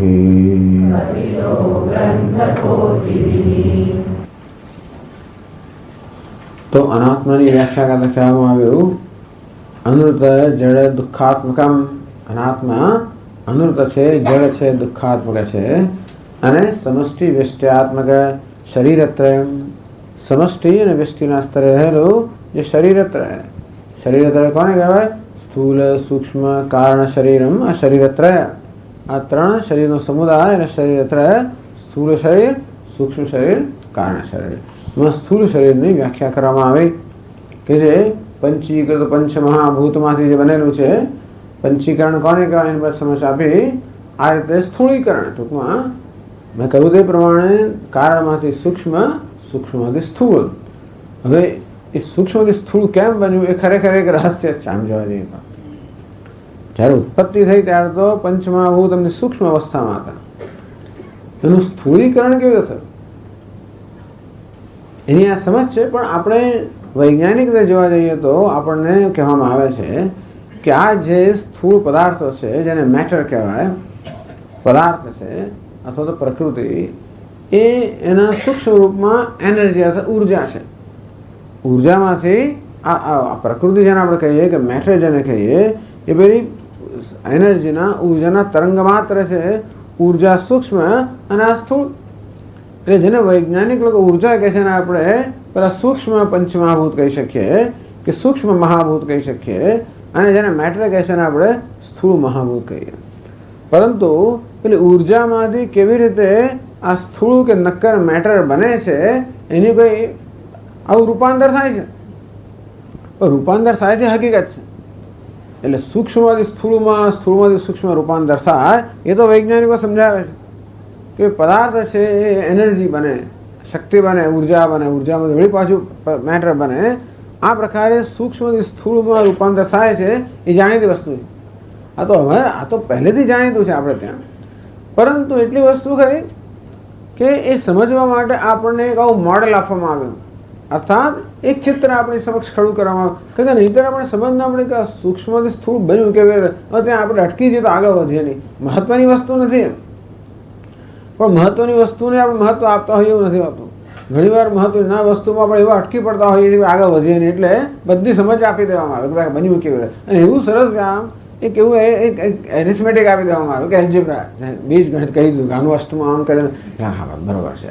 ટૂંકમાં આમ જાણે વૈજ્ઞાનિક હોય એવું લાગે છે આપણને, પણ કહેવાનો ભાવ એટલે પણ એક પ્રકારની સૂઝ જે આપણા મહાપુરુષોની છે, આ સૂઝ એમાં વ્યક્ત થાય છે કે આપણે જેને પૃથ્વી એવું મહાભૂત કહીએ છીએ, સ્થૂળ મહાભૂત, એમાં પણ બીજા અંશ રહેલા છે, એમાં અગ્નિનો અંશ રહેલો છે। આપણે જાણીએ જ છે કે આ પૃથ્વી જે છે એનો દેવતા એનું અધિષ્ઠાન દેવતા અગ્નિ જ કહેવાય છે. પૃથ્વીના પેટાળમાં અગ્નિ છે, આપણે જાણીએ જ છીએ. જળ છે પણ આપણે જાણીએ જ છીએ. વાયુ પણ આવે છે અને જ્વાળામુખી વગેરેમાંથી અગ્નિ બહાર આવતો હોય છે, વાયુ બહાર આવતો હોય છે અને ફુવારો પર જળ બહાર આવતું હોય છે. પણ જાણીએ જ છે કે આ બધું છે જ પૃથ્વીમાં. આ પાંચે પાંચ મહાભૂત રહેલા જ છે. એ પ્રકારની એમની જે સમજ છે એ આ રીતે વ્યક્ત થઈ છે. અને તો આ રીતે સ્થૂળીકરણ થયું. તો આ સ્થૂળ પંચમહાભૂતમાંથી આપણા સ્થૂળ દેહનું સર્જન થયું અને સાથે સાથે આ સમષ્ટિ સ્થૂળ દેહનું એટલે આ સમષ્ટિમાં જગતમાં જે બધા સ્થૂળ પદાર્થો છે એ બધાનું સર્જન થયું. તો વ્યષ્ટિ અને સમષ્ટિ, વ્યક્તિગત સ્તર અને સામૂહિક સ્તર ગ્રંથકાર પોતે સમજાવશે. પણ જે દ્રષ્ટાંત આપણા આપવામાં આવે છે તો વ્યષ્ટિ અને સમષ્ટિનો ખ્યાલ જો સમજવો હોય તો એનું દ્રષ્ટાંત છે વૃક્ષો અને વન. ખૂબ મોટું વિશાળ વન હોય, એમાં હજારો બધા વૃક્ષો હોય. પ્રત્યેક વૃક્ષને આપણે વ્યક્તિગત કહીએ એને વ્યષ્ટિ કહેવાય, એટલે વ્યક્તિ. એ બધી વ્યક્તિઓના સમૂહને આપણે વન કહીએ, વન એટલે સમષ્ટિ. તો વ્યક્તિઓના સમૂહને સમષ્ટિ કહેવામાં આવે છે. વ્યક્તિ અથવા વ્યષ્ટિ એક જ વસ્તુ છે. તો વ્યષ્ટિના સમૂહને સમષ્ટિ કહેવામાં આવે છે. જેમ કે વન અથવા તો વૃક્ષ અને વન. તરંગ અને સમુદ્ર. એક તરંગ એ વ્યક્તિગત તરંગ અને અનેક બધા હજારો તરંગોનો સમૂહને આપણે સમુદ્ર કહીએ. તો આ રીતે વ્યષ્ટિ. તેવી રીતે આ એક શરીર અને અસંખ્ય શરીરનો બનેલો એમ કહેવાય કે આપણે કલ્પના કરીએ કે જેવી રીતે આ શરીરમાં એક પુરુષ છે, ચૈતન્ય છે, આત્મા છે, તેવી રીતે આ સમગ્ર બ્રહ્માંડનો એક આત્મા છે. અને જેવી રીતે આ શરીરમાં અનેક બધા અસંખ્ય કોષ છે, તેવી રીતે આ બધા નામ આ બધા જાણે કે મોટા સમગ્ર શરીરના એક કોષ ના હોઈએ, અવયવ ના હોઈએ, એમ એવી કલ્પના કરી શકાય. તો તે રીતે વ્યષ્ટિ અને સમષ્ટિ, જીવ અને ઈશ્વર. તો આ એક જીવનું શરીર છે અને આ સમગ્ર બ્રહ્માંડ છે ઈશ્વરનું શરીર છે. આપણને સ્થૂળ શરીર છે, સૂક્ષ્મ શરીર છે, કારણ શરીર છે. ઈશ્વરે પણ સ્થૂળ શરીર છે, સૂક્ષ્મ શરીર છે, કારણ શરીર છે. એ જ મોડેલ, આ પણ મોડેલ જ છે પાછું. સર્જન માટેનું પણ મોડેલ, ઈશ્વર માટેનું પણ મોડેલ. સમજવા માટે આપણે જે જાણીએ છીએ એ પરથી આપણને વ્યષ્ટિ કે વ્યક્તિ એ આપણા અનુભવનો વિષય છે, એ પરથી સમષ્ટિનો પણ આપણે ખ્યાલ આપવામાં આવે છે. તો ઈશ્વરને હાથ હોય ને પગ હોય ને માથું હોય ને આંખો હોય. ઈશ્વરના આંખો કઈ તો કે સૂર્ય, એનું મન કહ્યું તો કે ચંદ્ર, એના ચરણ કયા તો કે પૃથ્વી, એનો શ્વાસ કયો તો કે વાયુ, એનું મસ્તક કયું તો કે સ્વર્ગ, એનું શરીર કયું તો કે અંતરિક્ષ, એ નાભિ કે અંતરિક્ષ. આ રીતે જેવી રીતે આપણા દેહના બધા અંગો હોય તેવી રીતે સમષ્ટિ અર્થાત ઈશ્વરના જાણે કે અંગો બધા હોય.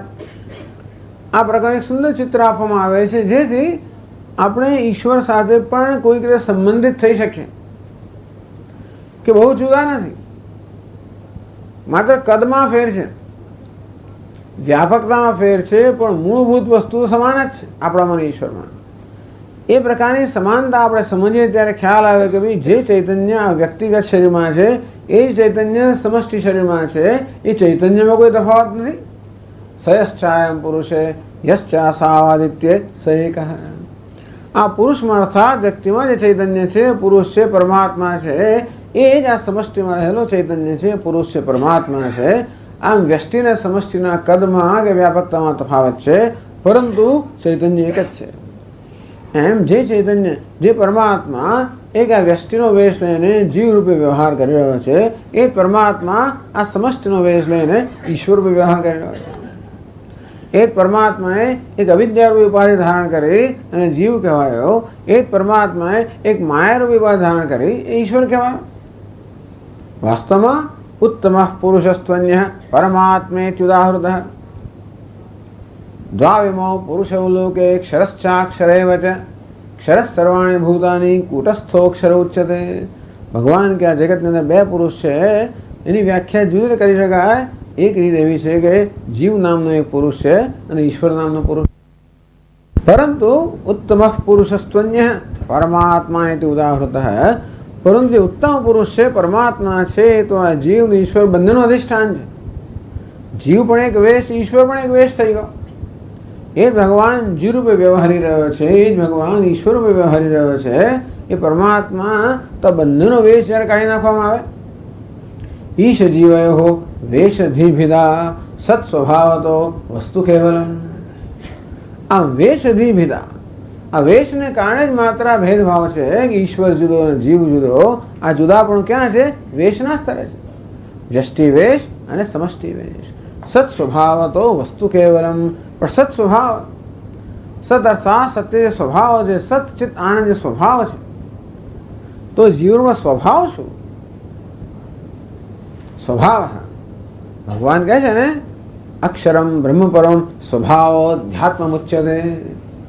ભગવાન એક પરમ બ્રહ્મ હું, પ્રત્યેકનો સ્વભાવ છું અધ્યાત્મના સ્તરે, હું દરેકનો સ્વભાવ છું. તો જેવી રીતે સોનાના એક કણનો સ્વભાવ પણ સોનું છે અને સોનાના એક મણનો સ્વભાવ પણ સોનું છે, જેમ માટીના કણનો સ્વભાવ પણ માટી છે અને મોટા પહાડનો સ્વભાવ પણ માટી છે, તેવી રીતે અણોહો અણિયાન મહતો મહિયાન આત્મા સજંતો નિહિતો ગુહાયાન. જે અણુ કરતા પણ અણુ, મહાન કરતા પણ મહાન.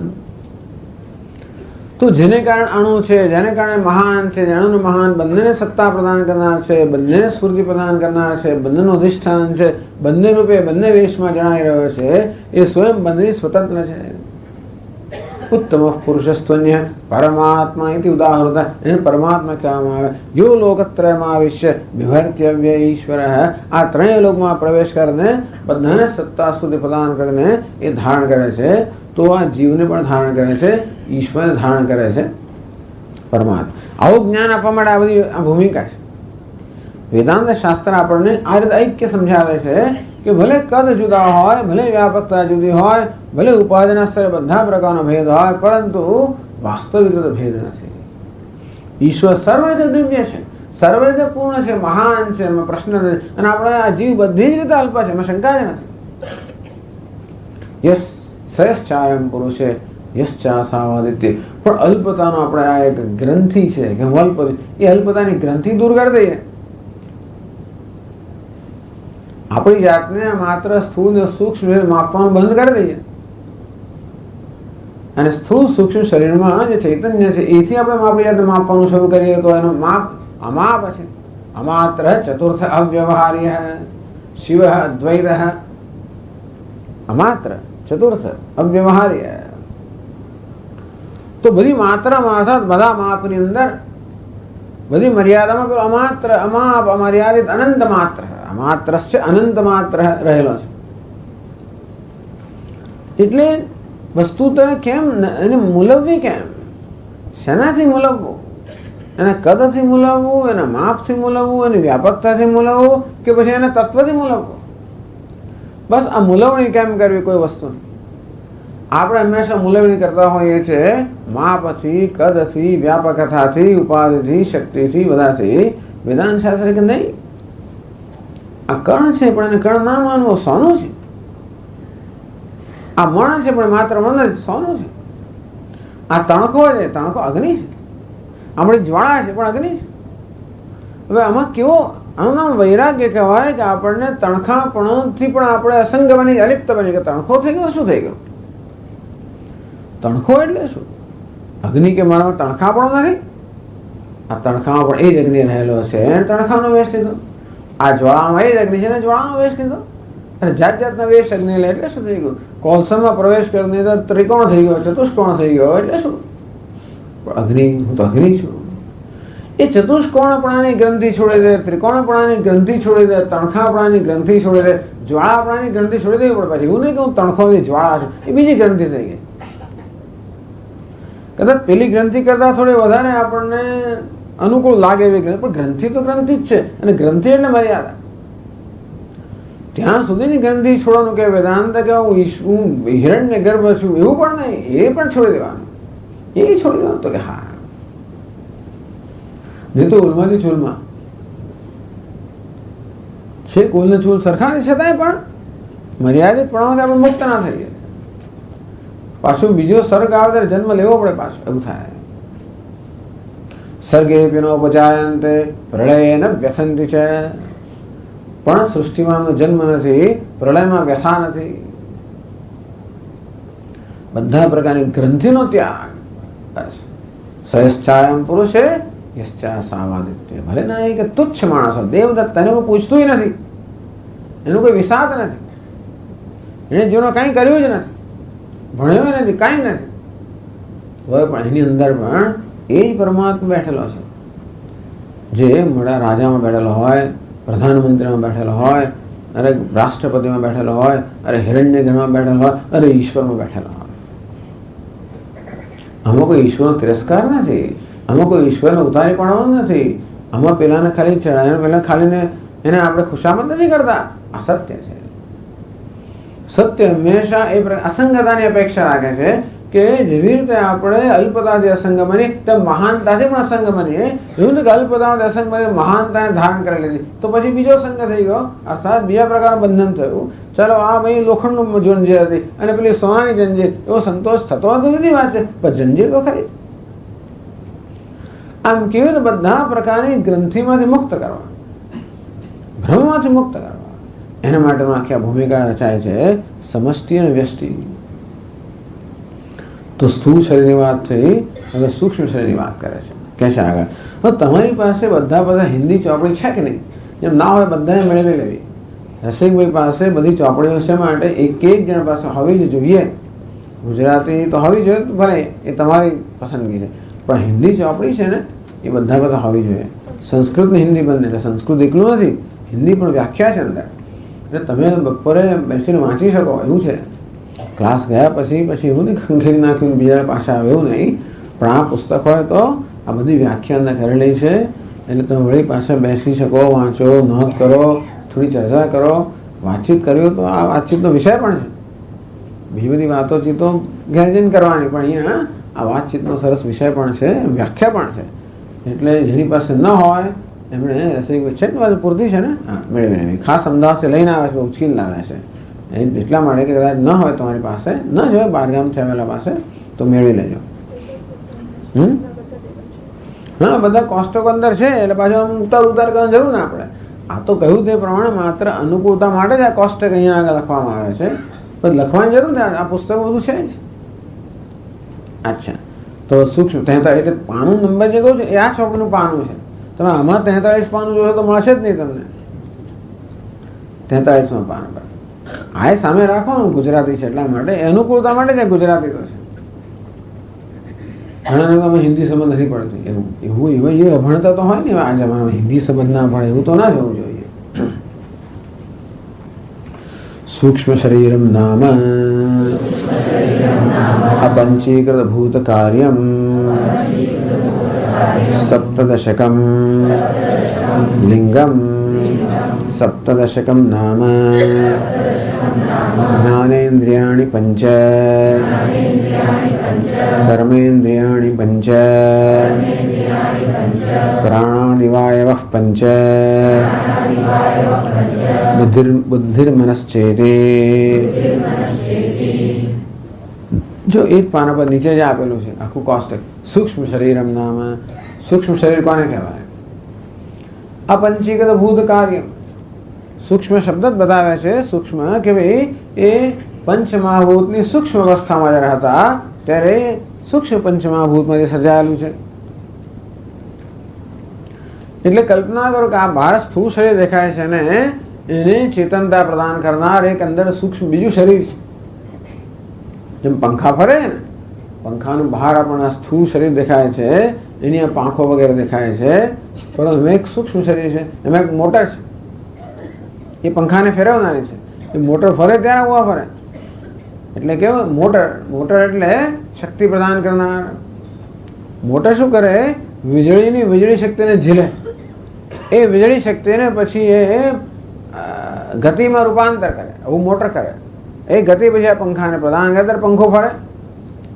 એકલી વીજળી પંખો ના ફેરવી શકે, એકલી મોટર ના ફેરવી શકે, પણ વીજળીને પણ મોટરની જરૂર પડે પંખો ફેરવા માટે.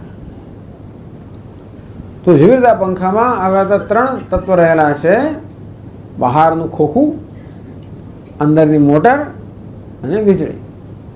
તેમ આપણા વ્યક્તિત્વમાં પણ આ 3 સ્તર રહેલા છે. બહારનું ખોખું એટલે ઘર, અને ઘર કહેવાય. ભોગાયતન મુચ્યતે.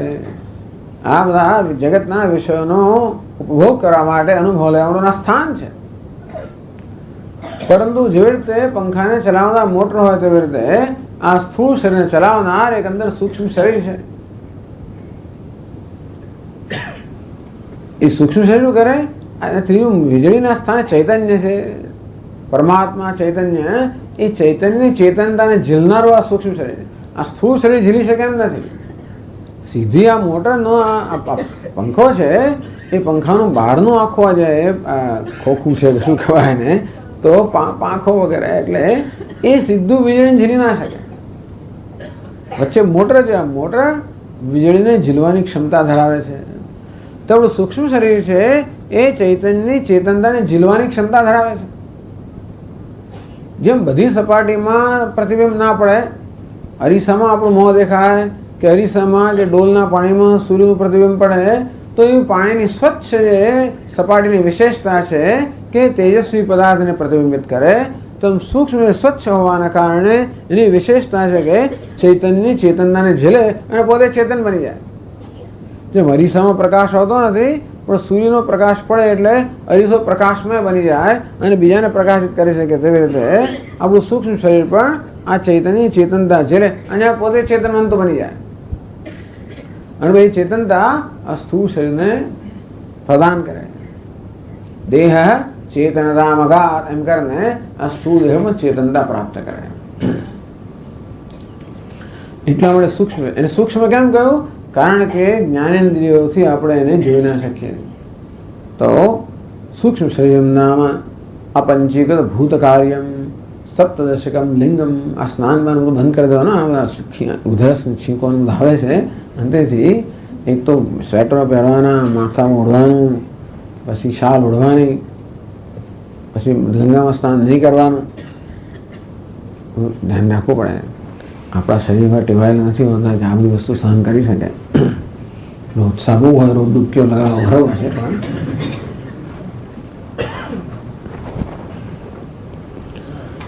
અપંચીકૃત ભૂત કાર્યમ સપ્તદશકમ લિંગમ. સપ્ત છે ને 17, આ 17 અવયવોનું બનેલું છે. આ પ્રકારની વ્યાખ્યા કરી. 17 અવયવો. આ સૂક્ષ્મ શરીર છે એટલે 17 ઘટકોનું બનેલું છે. સપ્તદશકમ નામ. 17 ઘટકો કોને કહેવાય? 17 અવયવો કોને કહેવાય? તો કહે છે જ્ઞાનેન્દ્રિયાણી પંચ, કર્મેન્દ્રિયાણી પંચ, પ્રાણનિવાયો પંચ, બુદ્ધિર્મનશ્ચેતી. 5 જ્ઞાનેન્દ્રિયો, 5 કર્મેન્દ્રિયો, 5 વાયુ, બુદ્ધિ અને મન. એમણે કેટલા થયા? 5 જ્ઞાનેન્દ્રિય. આપણે પેલું સોનેરી વાળવા એટલે વાંધો નથી. બાકી 5 જ્ઞાનેન્દ્રિય ગણવો પડે. પછી 5 કર્મ 6, 7, 8, 9, 10 થયા. પછી 5 વાયો 11, 12, 13, 14, 15. બુદ્ધિ 16, 17 થઈ ગયા. એટલે સપ્તદશ લિંગમ. તો આ રીતે લિંગ શરીર, એને સૂક્ષ્મ શરીર પણ કહે, લિંગ શરીર પણ કહે છે. તો ત્યાં જ કોષ્ટક આપેલું છે, આમાં પણ આપેલું છે. સૂક્ષ્મ શરીરમ બાહ્યેન્દ્રિયાણી અંતઃકરણમ પ્રાણદિપંચકમ જ્ઞાનેન્દ્રિયાણી કર્મેન્દ્રિયાણી છે ને, એ જ કોષ્ટક અહીં છે. બાહ્યેન્દ્રિયો 10 છે, 5 જ્ઞાનેન્દ્રિયો, 5 કર્મેન્દ્રિય. તો કઈ જ્ઞાનેન્દ્રિય છે એ આગળ પોતે વ્યાખ્યા કરશે. પહેલા કહ્યું કે સૂક્ષ્મ શરીર કોને કહેવાય? જે સૂક્ષ્મ તત્વોમાંથી બનેલું છે, એને અપંચીકૃત, પંચીકરણ થયું ના હોય એવા જે સૂક્ષ્મ અવસ્થામાં પંચમહાભૂત છે, એમાંથી આ સૂક્ષ્મ શરીર સર્જાયેલું છે અને 17 ઘટકોનું બનેલું છે. આ 17 ઘટકો 5 જ્ઞાનેન્દ્રિય, 5 કર્મેન્દ્રિય, 5 પ્રાણ, બુદ્ધિ અને મન. અંતઃકરણના 4 ઘટક છે ખરેખર, એટલે 19 પણ થાય. 1 મુખ એમ કરીને 19 કહેવામાં આવ્યા. એમાં ચિત્ત અને અહંકાર પણ જોડી દેવામાં આવ્યો. પણ આ બુદ્ધિ અને મનમાં ચિત્ત અને અહંકારનો સમાવેશ થઈ જાય છે. એ પોતે ગ્રંથકાર કહે છે. આગળ વ્યાખ્યા આગળ પોતે કહે છે.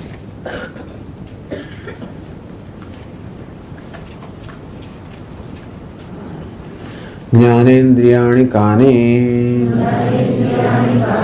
શ્રોત્રત્વક ચક્ષુર્જિહ્વા ઘ્રાણાની. ચાલો કહ્યું 5 જ્ઞાનેન્દ્રિયો. પ્રશ્ન થાય ને જ્ઞાનેન્દ્રિયો કોને કહેવાય? કઈ કઈ જ્ઞાનેન્દ્રિયો છે? શ્રોત્રત્વક ચક્ષુ જિહ્વા ઘ્રાણાની. જિહ્વા રસનેન્દ્રિય, ઘ્રાણાની. આ 5 જ્ઞાનેન્દ્રિયો છે. 5 જ્ઞાનેન્દ્રિયો વ્યાખ્યા કરે છે, સમજાવ્યા છે. તો કહે છે श्रोत्रेन्द्रियं नाम कर्णव्यतिरिक्तं कर्णशस्कुले अवच्छिन्न नभोदेशाश्रयं शब्दग्रहणशक्तिमत् इंद्रियं श्रोत्रेन्द्रियमिति। श्रोत्र એટલે શ્રોત્રેન્દ્રિય કોને કહેવાય? શ્રોત્રેન્દ્રિયમ નામ તો किम संस्था रूपेण उपलभ्यमाना कर्णादिका इंद्रियाणि सन्ति उत तद्भिन्नानि। कारण के श्रोत्रेन्द्रिय कोने कहेवाय? आ जे कान छे ए ज श्रोत्रेन्द्रिय छे। तो આપણે એવું કહેવામાં આવે છે કે દરેક દરેક ઇન્દ્રિયનું એક સ્થાન હોય છે, એક કેન્દ્ર હોય છે જેને ગોલક કહેવામાં આવે છે. ગોલક પેલું વૃક્ષ હોય ને, વૃક્ષમાં પેલા કોટર નથી હોતા, ઘણી વાર બાકોરા પડી જાય, એવા શરીર વૃક્ષમાં બાકોરા પડેલા છે. આ ચક્ષુના બાકોરા, કાનના બાકોરા, નાકના બાકોરા, મોંનું બાકોરું વગેરે, એને ગોલક કહેવાય. આ ગોલક એ કેવા છે? એ તો માત્ર સ્થાન છે. એ બાકરોમાં રહેનારું પક્ષી જુદું હોય પાછું. તો તેવી રીતે આ દરેક ગોલક છે એમાં રહેનારી ઇન્દ્રિય જુદી છે. એ આ ગ્રંથકાર કહેવા માંગે છે કે આ માત્ર આ કાનનું જે બાકુર એટલે કે કર્ણ, આ જે કાન છે એ કર્ણેન્દ્રિય નથી, પણ કર્ણેન્દ્રિય માટેનું સ્થાન છે. તેમ દરેક દરેક ઇન્દ્રિય વિશે કહે છે કે ઘણા લોકો એમ માનતા હોય છે કે નહીં, આ કાન જ કર્ણેન્દ્રિય છે. ઇન્દ્રિય કોને કહેવાય? જ્ઞાન પ્રાપ્તિનું સાધન, કોઈક સાધન. તો શ્રોત્રેન્દ્રિયમ નામ કર્ણ વ્યતિરિક્તમ, આ કાન કરતા જુદી વસ્તુ છે. કર્ણ શસ્કુલી અવચ્છિન્ન નભોદેશ આશ્રયમ, પણ કાન છે ને એમાં કર્ણ શસ્કુલી. કર્ણ શસ્કુલી એટલે શું ભાઈ? ઓકે, જલેબી શસ્કુલી કે? હા, કર્ણ જલેબી, બરાબર.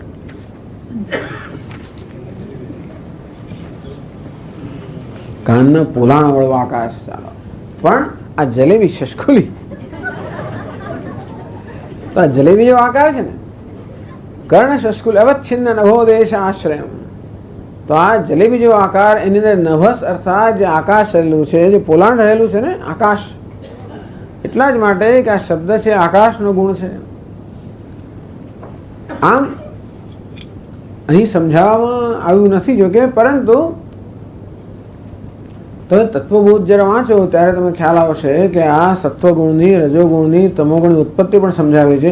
એ આ ગ્રંથમાં એવી સમજાવે નથી, પણ ત્યાં તત્વબોધની અંદર સર્જનની પ્રક્રિયાનું સમજ આપવામાં આવે ત્યારે કહેવામાં આવ્યું કે સૌ પ્રથમ તો આ પંચમહાભૂત ઉત્પન્ન થયા એમની સૂક્ષ્મ અવસ્થામાં. કારણ અવસ્થા એને કહેવાય જે અવ્યક્ત છે, અને પછી સૌથી પ્રથમ અભિવ્યક્તિ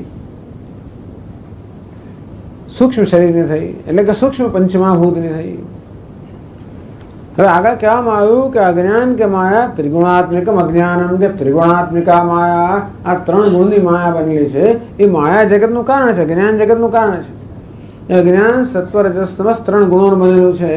તેથી આ કારણના ગુણ કાર્યમાં પણ આવતા હોય, એટલે જે પંચમહાભૂત બન્યા, આકાશ હોય, અગ્નિ જળ પૃથ્વી, સૂક્ષ્મ તન્માત્રા, એમાં પણ સત્વ રજસ તમસ ત્રણ ગુણ રહેલા છે. તો ઉત્પત્તિની પ્રક્રિયામાં પહેલા સત્વગુણમાંથી શું શું સર્જાયું? તો સત્વગુણ જે છે જ્ઞાન સાથે સંબંધિત છે. અને જે આ પંચમહાભૂતોના સત્વગુણમાંથી આપણા જ્ઞાનના કારણ બન્યા. આપણે જ્ઞાન છે પ્રાપ્ત કરીએ છીએ જ્ઞાનેન્દ્રિયોથી.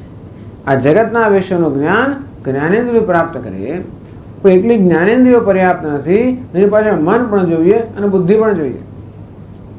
તો મન જે છે આ બધા ઉદ્દીપનોનું ગ્રહણ કરનારું છે, અને પછી બુદ્ધિનો નિશ્ચય કરનારી છે. અને તેથી આપણું અંતઃકરણ જે છે એ પણ જ્ઞાનનું સાધન છે, આપણી જ્ઞાનેન્દ્રિય પણ જ્ઞાનનું સાધન છે. અને તેથી ત્યાં સમજાવવામાં આવ્યું કે પંચમહાભૂતના સત્વ અંશમાંથી જ્ઞાનેન્દ્રિયો અને આપણા અંતઃકરણનું સર્જન. અંતઃકરણ એટલે મન. તો તો કયા મહાભૂતમાંથી કઈ ઇન્દ્રિયોનું સર્જન થયું? તો આકાશ તત્વ છે અને સત્વ ગુણમાંથી આ શ્રોત્રેન્દ્રનું સર્જન થયું. કારણ કે આકાશનો ધર્મ છે શબ્દ, અને આ શ્રોત્રેન્દ્ર શબ્દને ગ્રહણ કરે છે. તો આકાશ તત્વના એટલે સૂક્ષ્મ આકાશ તત્વના સત્વગુણમાંથી શ્રોત્રેન્દ્રનું સર્જન થયું. બીજું તત્વ કયું છે આકાશ પછી? વાયુ. તો વાયુના સત્વ અંશમાંથી આ ત્વગ ઇન્દ્રિય સ્પર્શેન્દ્રનું સર્જન થયું. પછી કયું? અગ્નિ. અગ્નિના સત્વગુણમાંથી શું સર્જાયું છે? અગ્નિનો ધર્મ છે રંગ કે રૂપ. તો ચક્ષુરિન્દ્રિય જે રૂપ ગ્રહણ કરનારું છે એ અગ્નિ તત્વના સત્વગુણમાંથી સર્જાયું. ચોથું તત્વ છે જળ. જળનો ધર્મ છે રસ. તો આપણે રસનેન્દ્રિય છે જે એ જળના સત્વગુણમાંથી સર્જાય. પાંચમો મહાભૂત છે પૃથ્વી. એનો ધર્મ છે ગંધ, અને તેથી ગંધને ગ્રહણ કરનાર આ ઘ્રાણેન્દ્રિય છે એ પૃથ્વીના સત્વગુણમાંથી સર્જાય. આમ પંચ મહાભૂતના સત્વગુણમાંથી પંચ જ્ઞાનેન્દ્રિયો સર્જાય. પછી અંતઃકરણ જ્ઞાનનું સાધન છે. તો પાંચે મહાભૂતના સંમિલિત સત્વગુણ કયું છે? અંતઃકરણ દરેક ઇન્દ્રિય પાસે રહેલું હોય. સાંભળવામાં પણ મન રહેલું હોય, સ્પર્શમાં પણ મન રહેલું હોય, અને તેથી મનમાં બધા ગુણો રહેલા છે. તેથી એમ કહેવામાં આવ્યું કે પાંચ મહાભૂત છે એ દરેકના મિલિત સત્વાંશ, આકાશ વાયુ અગ્નિ પૃથ્વી બધાનો સત્વાંશ ભેગું કરીને એમાંથી અંતઃકરણનું સર્જન થયું. આમ જ્ઞાનના કરણનું સર્જન થયું. રજોગુણ એટલે કર્મ, સત્વગુણ એમાં જ્ઞાન રહેલું છે, રજોગુણમાં કર્મ કે પ્રવૃત્તિ. તો આપણી કર્મેન્દ્રિયો કર્મના જે કારણો છે એ રજોગુણમાંથી બન્યા. તો કહેવાય છે કે આપણી પાંચ કર્મેન્દ્રિયો આ પંચ મહાભૂતના રજસ અંશમાંથી બની. આકાશનો ગુણ છે શબ્દ, તેથી આકાશના રજસ અંશમાંથી આપણી આ વાઘ ઇન્દ્રિય બની જે શબ્દ ઉત્પન્ન કરે છે. સવારે વાત કરી ને, આ સત્વગુણમાંથી કર્ણેન્દ્રિય થઈ એ શબ્દ ગ્રહણ કરે છે. રજોગુણમાંથી આ વાઘ ઇન્દ્રિયથી શબ્દને ઉત્પન્ન કરે છે. તો વાયુના સત્વગુણમાંથી સ્પર્શેન્દ્રિય થઈ જે સ્પર્શને ગ્રહણ કરે છે એ વાયુના સત્વ રજસ અંશમાંથી આપણા હાથ સ્પર્શ તો જે સ્પર્શ ઉત્પન્ન કરે છે. કોઈને આપણે અડકવું વગેરે હોય તો હાથથી અડકીએ ને, તેથી સ્પર્શ ઉત્પન્ન કરનારા જે છે હાથ એ ઇન્દ્રિય જે છે એ વાયુના રજસ અંશમાંથી રચાય. પછી અગ્નિના સત્વંશમાંથી આ ચક્ષુ ઇન્દ્રિય રૂપ રંગને ગ્રહણ કરવા માટે. તો અગ્નિના રજસ અંશમાંથી આપણા આ ચરણ પગ છે રચાયા. એટલા જ માટે કે ભાઈ આંખો છે પેલા રૂપ રંગને જુએ અને પગ ત્યાં લઈ જાય આપણને, એમ કરીને એ આમ રૂપ રંગ સાથે જોડાયેલા છે. પછી જળ ચોથો એના રજસ અંશમાંથી આપણું ઉપસ્થેન્દ્રિય કે જનનેન્દ્રિય જે જળ વીર્ય વગેરેને બહાર આપે છે એટલે એનો ત્યાગ કરે છે. અને પેલું ગ્રહણ કરનારી રસનેન્દ્રિય, ત્યાગ કરનારી ઉપસ્થેન્દ્રિય. પૃથ્વી અંશ છે એને ગ્રહણ કરનારી ઘ્રાણેન્દ્રિય, ત્યાગ કરનારી વાયુ ઇન્દ્રિય. તો આ રીતે પૃથ્વીના રજસ અંશમાંથી એટલે પંચ મહાભૂતના રજસ અંશમાંથી આ પાંચ કર્મેન્દ્રિયો સર્જાય. અને પંચમહાભૂતના સંમિલિત રજસ અંશમાં પ્રાણ સર્જાયા. કારણ કે કર્મેન્દ્રિયો ત્યારે કર્મ કરી શકે જ્યારે પ્રાણ એમને શક્તિ આપનાર હોય. તો પ્રાણ જે પ્રાણ અપાન વ્યાન ઉદાન સમાન એક મુખ્ય પ્રાણ જે છે એ આ પંચમહાભૂતના સંમિલિત રજસ અંશમાંથી સર્જાયા. હવે શું બાકી રહી ગયું? સત્વ અંશની ઉત્પત્તિ થઈ ગઈ, રજસના અંશની ઉત્પત્તિ થઈ. શું બાકી રહ્યું? તમસ અંશ. એમાંથી શું? તમસ અંશ તો છે એ જળ છે. એટલે તમસ અંશ જે છે હજી એની સૂક્ષ્મ અવસ્થામાં છે. પછી સમજાવે છે કે આ તમસ અંશ જે છે ને એનું પંચીકરણ થાય છે.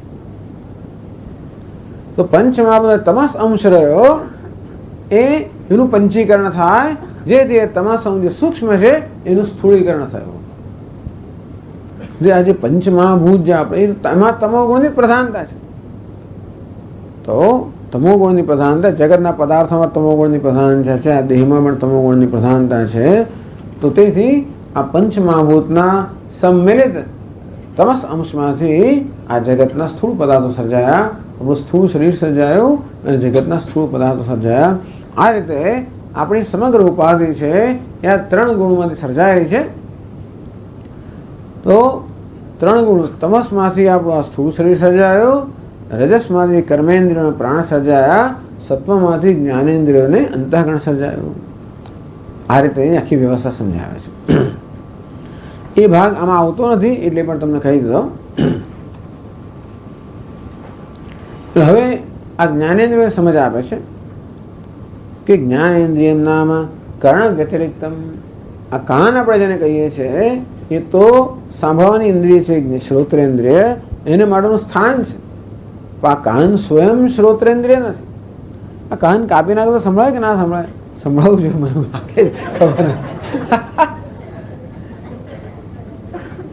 સંભળાય ને? અચ્છા, એ આપણો અનુભવ નથી એટલે ખબર નથી.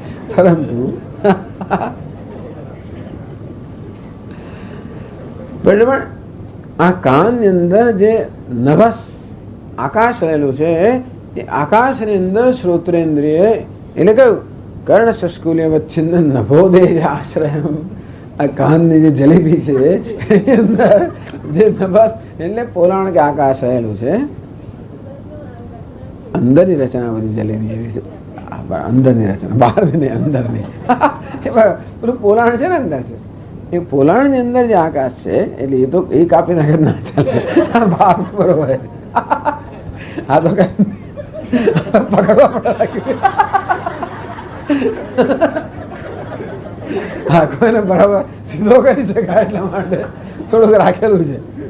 એક વા રાખેલા છે છોકરીઓ માટે અને માટે કાન રાખેલા છે. કશું હોવું જોઈએ એટલે પકડી શકીએ આપણે બરાબર, ચોટલા જે હોય તે. પણ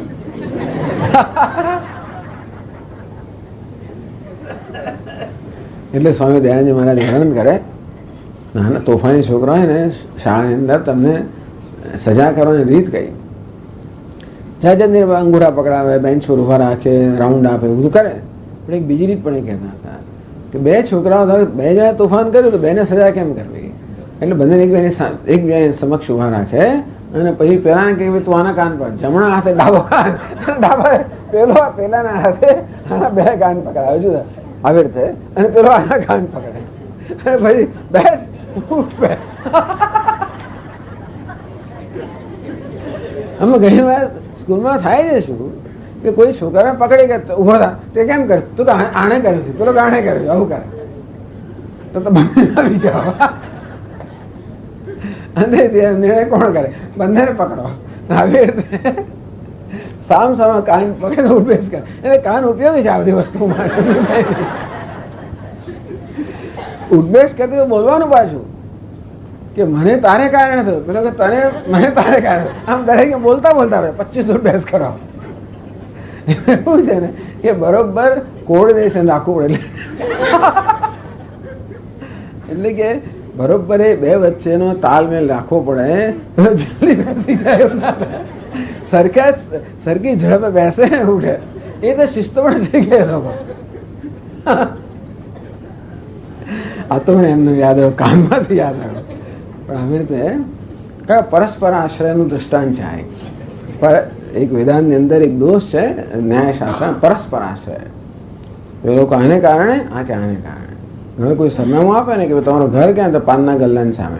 પાનનો ગલ્લો ક્યાં, તો ઘરની સામે. એને શોધવું કેવું? પાનનો ગલ્લો ક્યાં આવ્યો? ઘરની સામે. ઘર ક્યાં આવ્યું? પાનના ગલ્લાની સામે. ફાંફા માર્યા જ કરો તમે. એને કે અન્યોન્ય આશ્રય. આને આ કેમ કર્યું? આને કારણે. એને કેમ કર્યું? આને કારણે. એટલે અન્યોન્ય આશ્રય એક દ્રષ્ટાંત આપ્યું. પણ કહેવાનો બાબત છે કે આ કાન, આ શસ્કુની અંદર જે છે એની અંદર જે પોલાણ છે એ આશ્રય છે. એ પણ કાન, એ શ્રોત્રે, એ પોલાણનો કે આકાશનો આશ્રય કરીને શ્રોત્રે ઇન્દ્રિય સૂક્ષ્મ હોય. સૂક્ષ્મ હોવાના કારણે આપણને એને જોઈ ના શકીએ. સર્જન લોકો પણ ઇન્દ્રિયો કાઢી ના શકે. એ તો જે સર્જરી થાય ને એ તો ખાલી સ્થૂળ વસ્તુની જ થાય, ઇન્દ્રિય ના થાય. પછી સ્થૂળ વસ્તુમાં કંઈ ગોઠવણી કરે એને કારણે ઇન્દ્રિય કામ કરતી જુદી વાત છે, બાકી નાય પણ કરે.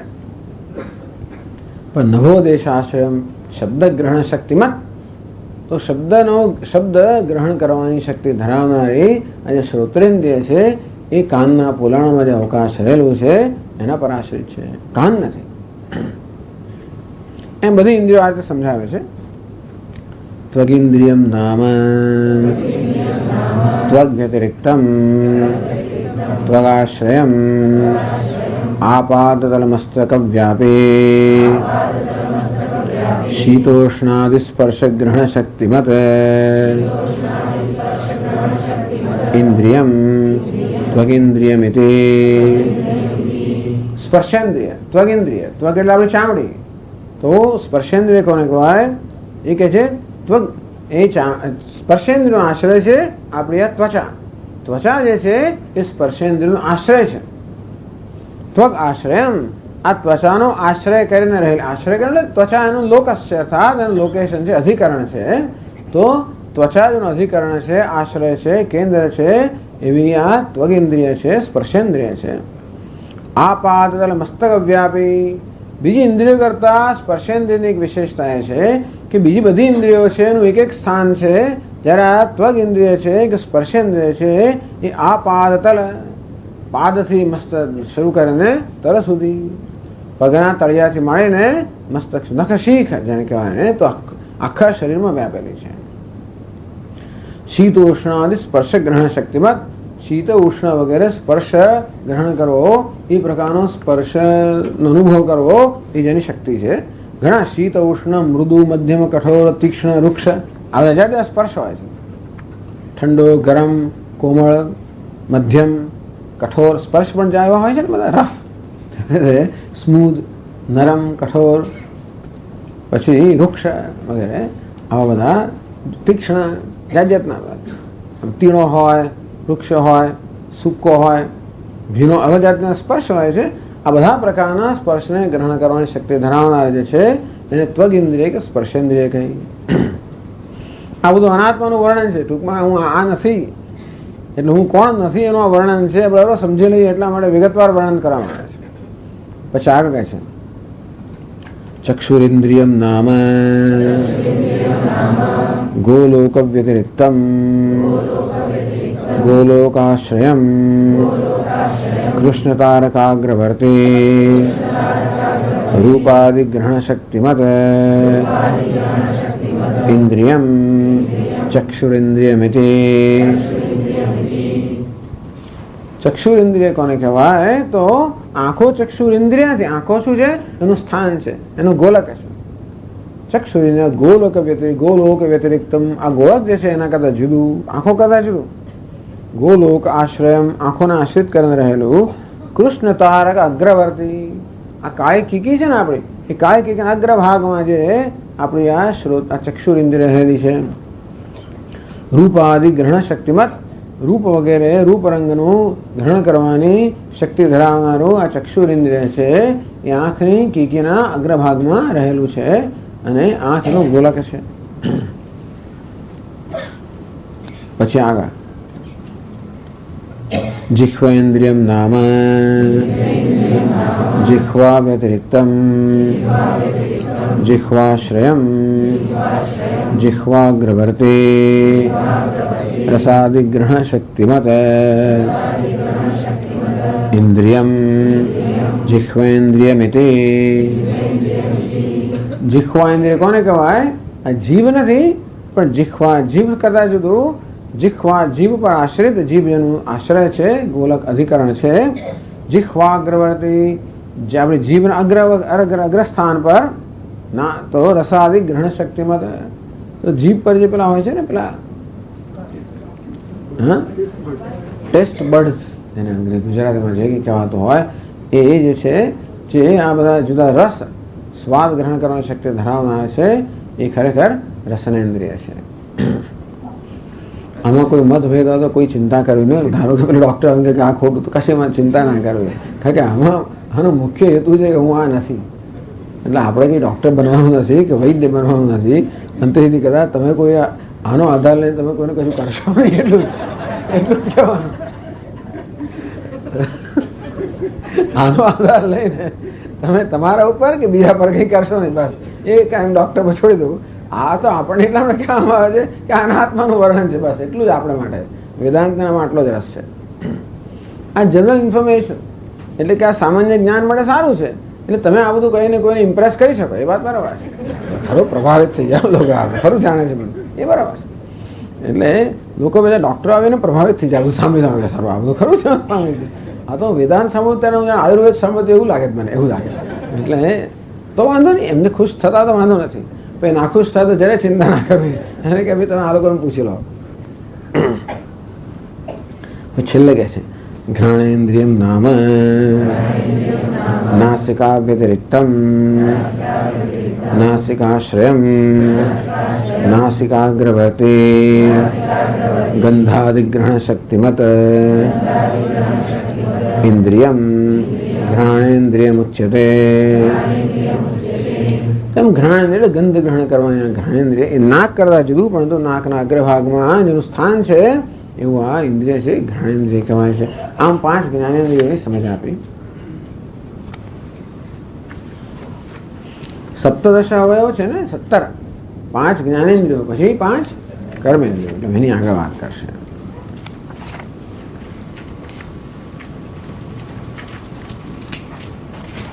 તો કે છે આ 49 પાના પર પહોંચી ગયા આપણે. સારું છે, તો આ તો આપણે આગળ વધતા નથી.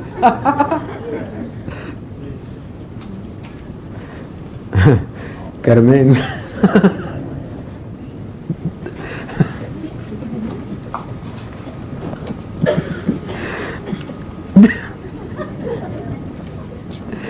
કર્મેન્દ્રિયાણિ કાની વાક પાણી પાદ પાયુ પસ્તાની વાગિન્દ્રિયમ નામ વાગ વ્યતિરિક્તમ વાગાશ્રયમ અષ્ટસ્થાનવર્તી શબ્દોચ્ચારણ શક્તિમત ઇન્દ્રિયમ વાગિન્દ્રિયમિતિ અષ્ટસ્થાનાની પુરઃ કંઠ નિકંઠ શિરઃ. એવું કેમ કરે ભાઈ? તાલુ જિહ્વા દંત ઓષ્ઠ નાસિકાહ. કંઠ પછી વિસર્ગની શું જરૂર હતી? કંઠ શિરસ તાલુ, બરાબર છે. ત્યાં એ વિસર્ગની શકારની જરૂર નથી, આખો સમાસ છે ને. તો કર્મેન્દ્રિયને કારણે કર્મેન્દ્રિયો કઈ કઈ છે? વાક પાણી પાદ પાય ઉપસ્થા 5 કર્મેન્દ્રિયો છે. તો વાગ ઇન્દ્રિય એટલે આપણી જે વાણી છે ઇન્દ્રિય, એની સમજ આપે છે કે વાગ વાગ આશ્રયમ, આપણે જેને વાણી કહીએ છીએ એટલે કે આપણો મોહ વગેરે છે એના કરતાં જુદું પણ એના પર આશ્રિત થયેલું અષ્ટસ્થાનવર્તી આ વાણી રૂપી ઇન્દ્રિય છે એ 8 સ્થાન 8 જગ્યાનું સ્થાન છે, એટલે કે 8 સ્થાન પર વ્યાપ્ત થયેલી છે. 8 સ્થાન જે છે એનો સમાવેશ કરનારી છે આ વાણી ઇન્દ્રિય છે. શબ્દ ઉચ્ચારણ શક્તિમત ઇન્દ્રિયમ, તો શબ્દનો ઉચ્ચાર કરવાની શક્તિ ધરાવનાર ઇન્દ્રિય છે એને વાગ ઇન્દ્રિય કહેવામાં આવે છે. કયા 8 સ્થાન? વળી પાછું આપણું સામાન્ય જનરલ ઇન્ફોર્મેશન માટે, જનરલ નોલેજ માટે. અષ્ટસ્થાનાની ઉરહ, ઉરસ, ઉરસ એટલે આ છાતી છે, હૃદય, કંઠ, કંઠ એટલે આપણું ગળું, કંઠ, શિરહ એટલે કે મસ્તક, તાલુ એટલે કે તાળું અંદરનું ને, પછી જીહ્વા એટલે જીભ, પછી દંત એટલે દાંત, ઓષ્ઠ એટલે ઓઠ, અને નાસિકા એટલે આ 8 સ્થાન છે. ટૂંકમાં આ આપણો શબ્દ જે છે એ શબ્દને ઉત્પન્ન થવા માટે 8 સ્થાનની જરૂર પડે. એમાં કયા સ્થાન પર કયા પ્રકારનું સ્થાન હોય છે, વળી પાછું પ્રયત્ન હોય છે, એટલે કયું સ્થાન છે, કયો પ્રયત્ન છે, એ બધા પરથી કયા પ્રકારનો શબ્દનું ઉચ્ચારણ થશે નક્કી થતું હોય છે. તો તમે જાણો છો ને બધા આપણી જે બારાખડી ને, વર્ણમાલા, તો કક્કો ને બારાખડી એટલે શું? એને અચ્છા કક્કો એટલે કક ગગ, અને બારાખડી એટલે કકા કી. અચ્છા, વર્ણમાલા. તો ક વર્ગ, ચ વર્ગ, ટ વર્ગ, ટ વર્ગ, પ વર્ગ, ખચડ પ, ખચડ પ, ગજડ, આવું બધું સંસ્કૃત શીખો સારું યાદ કરવાનું હોય છે. એ દરેકનું સ્થાન છે કંઠમાંથી એટલે આ બહુ એવી અત્યારે જરૂર નથી, પણ ટૂંકમાં 8 સ્થાન છે. તો દરેક વર્ણ ક્યાંથી ઉત્પન્ન થાય છે એ બધું નક્કી થયેલું છે. જો આખો ક ખ ગ ઘ ય આ જે છે એનું કંઠ સ્થાન છે. ક ખ ગ ઘ ય અને આટલા કંઠ. અંગ હ આ જે છે કંઠમાંથી. પછી મૂર્ધા એટલે મસ્તક. મૂર્ધા એટલે જીભને વાયુની અંદર થાય છે ને, જીભનું તાલું એટલે તાળો ઉપરનો.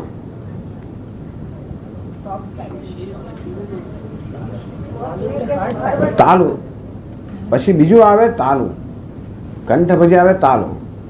ચ છ એટલે જરા એટલા માટે કહું છું કે તમે ઉચ્ચાર કરો ને ત્યારે જરા ધ્યાન રાખીને ઉચ્ચાર કરજો. ચ છ જ ઝ ઞ પેલું પેલું ન્યા એટલે તાલું. પછી ઈ આટલું. પછી આવે મૂર્ધા ને પછી આવે જીહ્વા દંત. હા એમાં ક્રમ ભલે જુદો રાખ્યો હોય પણ કંઠ તાલુ દંત ઓષ્ઠ દંત. ત થ દ ધ ન દંત. અને પાછો લ લ આ દંત. ઓષ્ઠ પ ફ બ ભ મ ઓષ્ઠ આવે છે ને, અને પછી ઉ એવી રીતે. નાસિકા બધા અનુનાસિક છે. યમંગળ નમ એ બધા નાસિકા. એટલે ક ખ ગ ઘ આ કંઠ અને પછી ય એ નાસિકા. બીજું કંઠ અને નાસિકા ભેગું થઈને આવી રીતે આ ક વર્ગ ચ વર્ગ ટ વર્ગ ત વર્ગ પ વર્ગ આવી રીતે મૂર્ધા. પછી આપણા ભાષા શ શ સ એનો તો બહુ વિવેક ગુજરાતમાં હોતો જ નથી, પણ બધા નવી સ બોલ કરે છે. કોઈ શ બરાબર નથી બોલતું ને શ બરાબર નથી બોલતું ને સ સ સ સ ખરા કરે, અથવા કોઈ શ શ શ જ ખરા કરતું હોય બધા માટે. એટલે સ સરસ્વતીનો સ એટલે દંત, શ શંકરનો શ એટલે તાલુ, શ ષટકોણનો શ એટલે મૂર્ધ. આમ શ જીભને વાળવી પડે ત્યારે શ થાય, જીભ તાળને અડકે ત્યારે શ થાય અને દાંત અડકે ત્યારે સ થાય. એટલે ઘેર બેસીને જેના બરોબર પ્રેક્ટિસ કરે છે સ શ શ. ઉત્તર પ્રદેશમાં ઉત્તર પ્રદેશમાં બધા શ બોલ્યા કરે ને, બંગાળમાં શ બોલ્યા કરે, ઉત્તરમાં સ જ બોલ્યા કરે. અને ગુજરાતમાં બધે એવું જ છે, વ્યવસ્થા નથી બરાબર, પણ એટલે આવું છે. એટલે આ ટૂંકમાં આ બધા અને આથી ઘણી બધી વિગતો છે આ બધાની. તો આ પ્રકારે જીહ્વા મૂલીએ તો આપણે ક ખ જે છે એટલે પેલો વિસર્ગ બોલતા હોય છે ને જીહ્વા મૂલીએ. તો રામ હા રામ કુત્ર ગચ્છતિ એવું કંઈ કહે. એટલે વિસર્ગ પછી ક પહેલાનો વિસર્ગ છે એનો ઉચ્ચાર જીહ્વા મૂલીએ કહેવાય કે ખ પહેલાનો, અને પ અને ફ પહેલાનો વિસર્ગ છે એને ઉપધ્માનીય કહેવાય. પૂર્ણમદ પૂર્ણમિદમ એવી રીતે રામ પઠતી વગેરે. પછી આગળ તો આ વાઘ ઇન્દ્રિય થઈ, વાણી ઇન્દ્રિય. એટલે વાણીની આમ તો અત્યારે આપણે જરૂર નથી, બાકી એ બધું જ્યારે વ્યાકરણ શીખતા હોઈએ, ખાસ કરીને શિક્ષામ વ્યાખ્યાસ્યામ વર્ણસ્વર માત્રાવલમ સામ સંતાન અંતે વખતે આ બધી વસ્તુની જરૂર પડતી હોય છે. એને આખું શિક્ષા શાસ્ત્ર કહે છે અને અંગ્રેજીમાં ફોનેટિક્સ. પછી આગળ કહે છે પાણીન્દ્રિયમ નામ પાણી વ્યતિરિક્તમ કરતલાશ્રયમ દાન પ્રતિગ્રહ શક્તિમત ઇન્દ્રિયમ પાણીન્દ્રિયમ ઉચ્યતે પાદેન્દ્રિયમ નામ પાદ વ્યતિરિક્તમ પાદાશ્રયમ પાદતલવર્તી ગમનાગમન શક્તિમદિન્દ્રિયમ પાદેન્દ્રિયમિતિ પાયવિન્દ્રિયમ નામ ગુદવ્યતિરિક્તમ ગુદાશ્રયમ પુરીશોત્સર્ગ શક્તિમદિન્દ્રિયમ पायविन्द्रियमिति उपस्थेन्द्रियं नाम उपस्थव्यतिरिक्तम् उपस्थाश्रयं मूत्रशुक्रोत्सर्गशक्तिमदिन्द्रियम् उपस्थेन्द्रियमिति एतानि कर्मेन्द्रियाणि। टूंकमां पाणी એટલે હાથ, પાદ એટલે પગ, પછી પાયું ઉપસ્થ, હાથ પગ વાણી આવે ગઈ, હાથ પગ પાયું એટલે મલ ઉત્સર્ગનું ઇન્દ્રિય, ઉપસ્થ એટલે મૂત્ર શુક્ર ઉત્સર્ગની ઇન્દ્રિય. આ 5 કર્મેન્દ્રિયો છે એની વ્યાખ્યા કરવામાં આવી. એ દરેકના સ્થાન બતાવવામાં આવ્યા, દરેકનું સ્થાન. આ રીતે 5 કર્મેન્દ્રિય છે. ચાલો પછી આગળ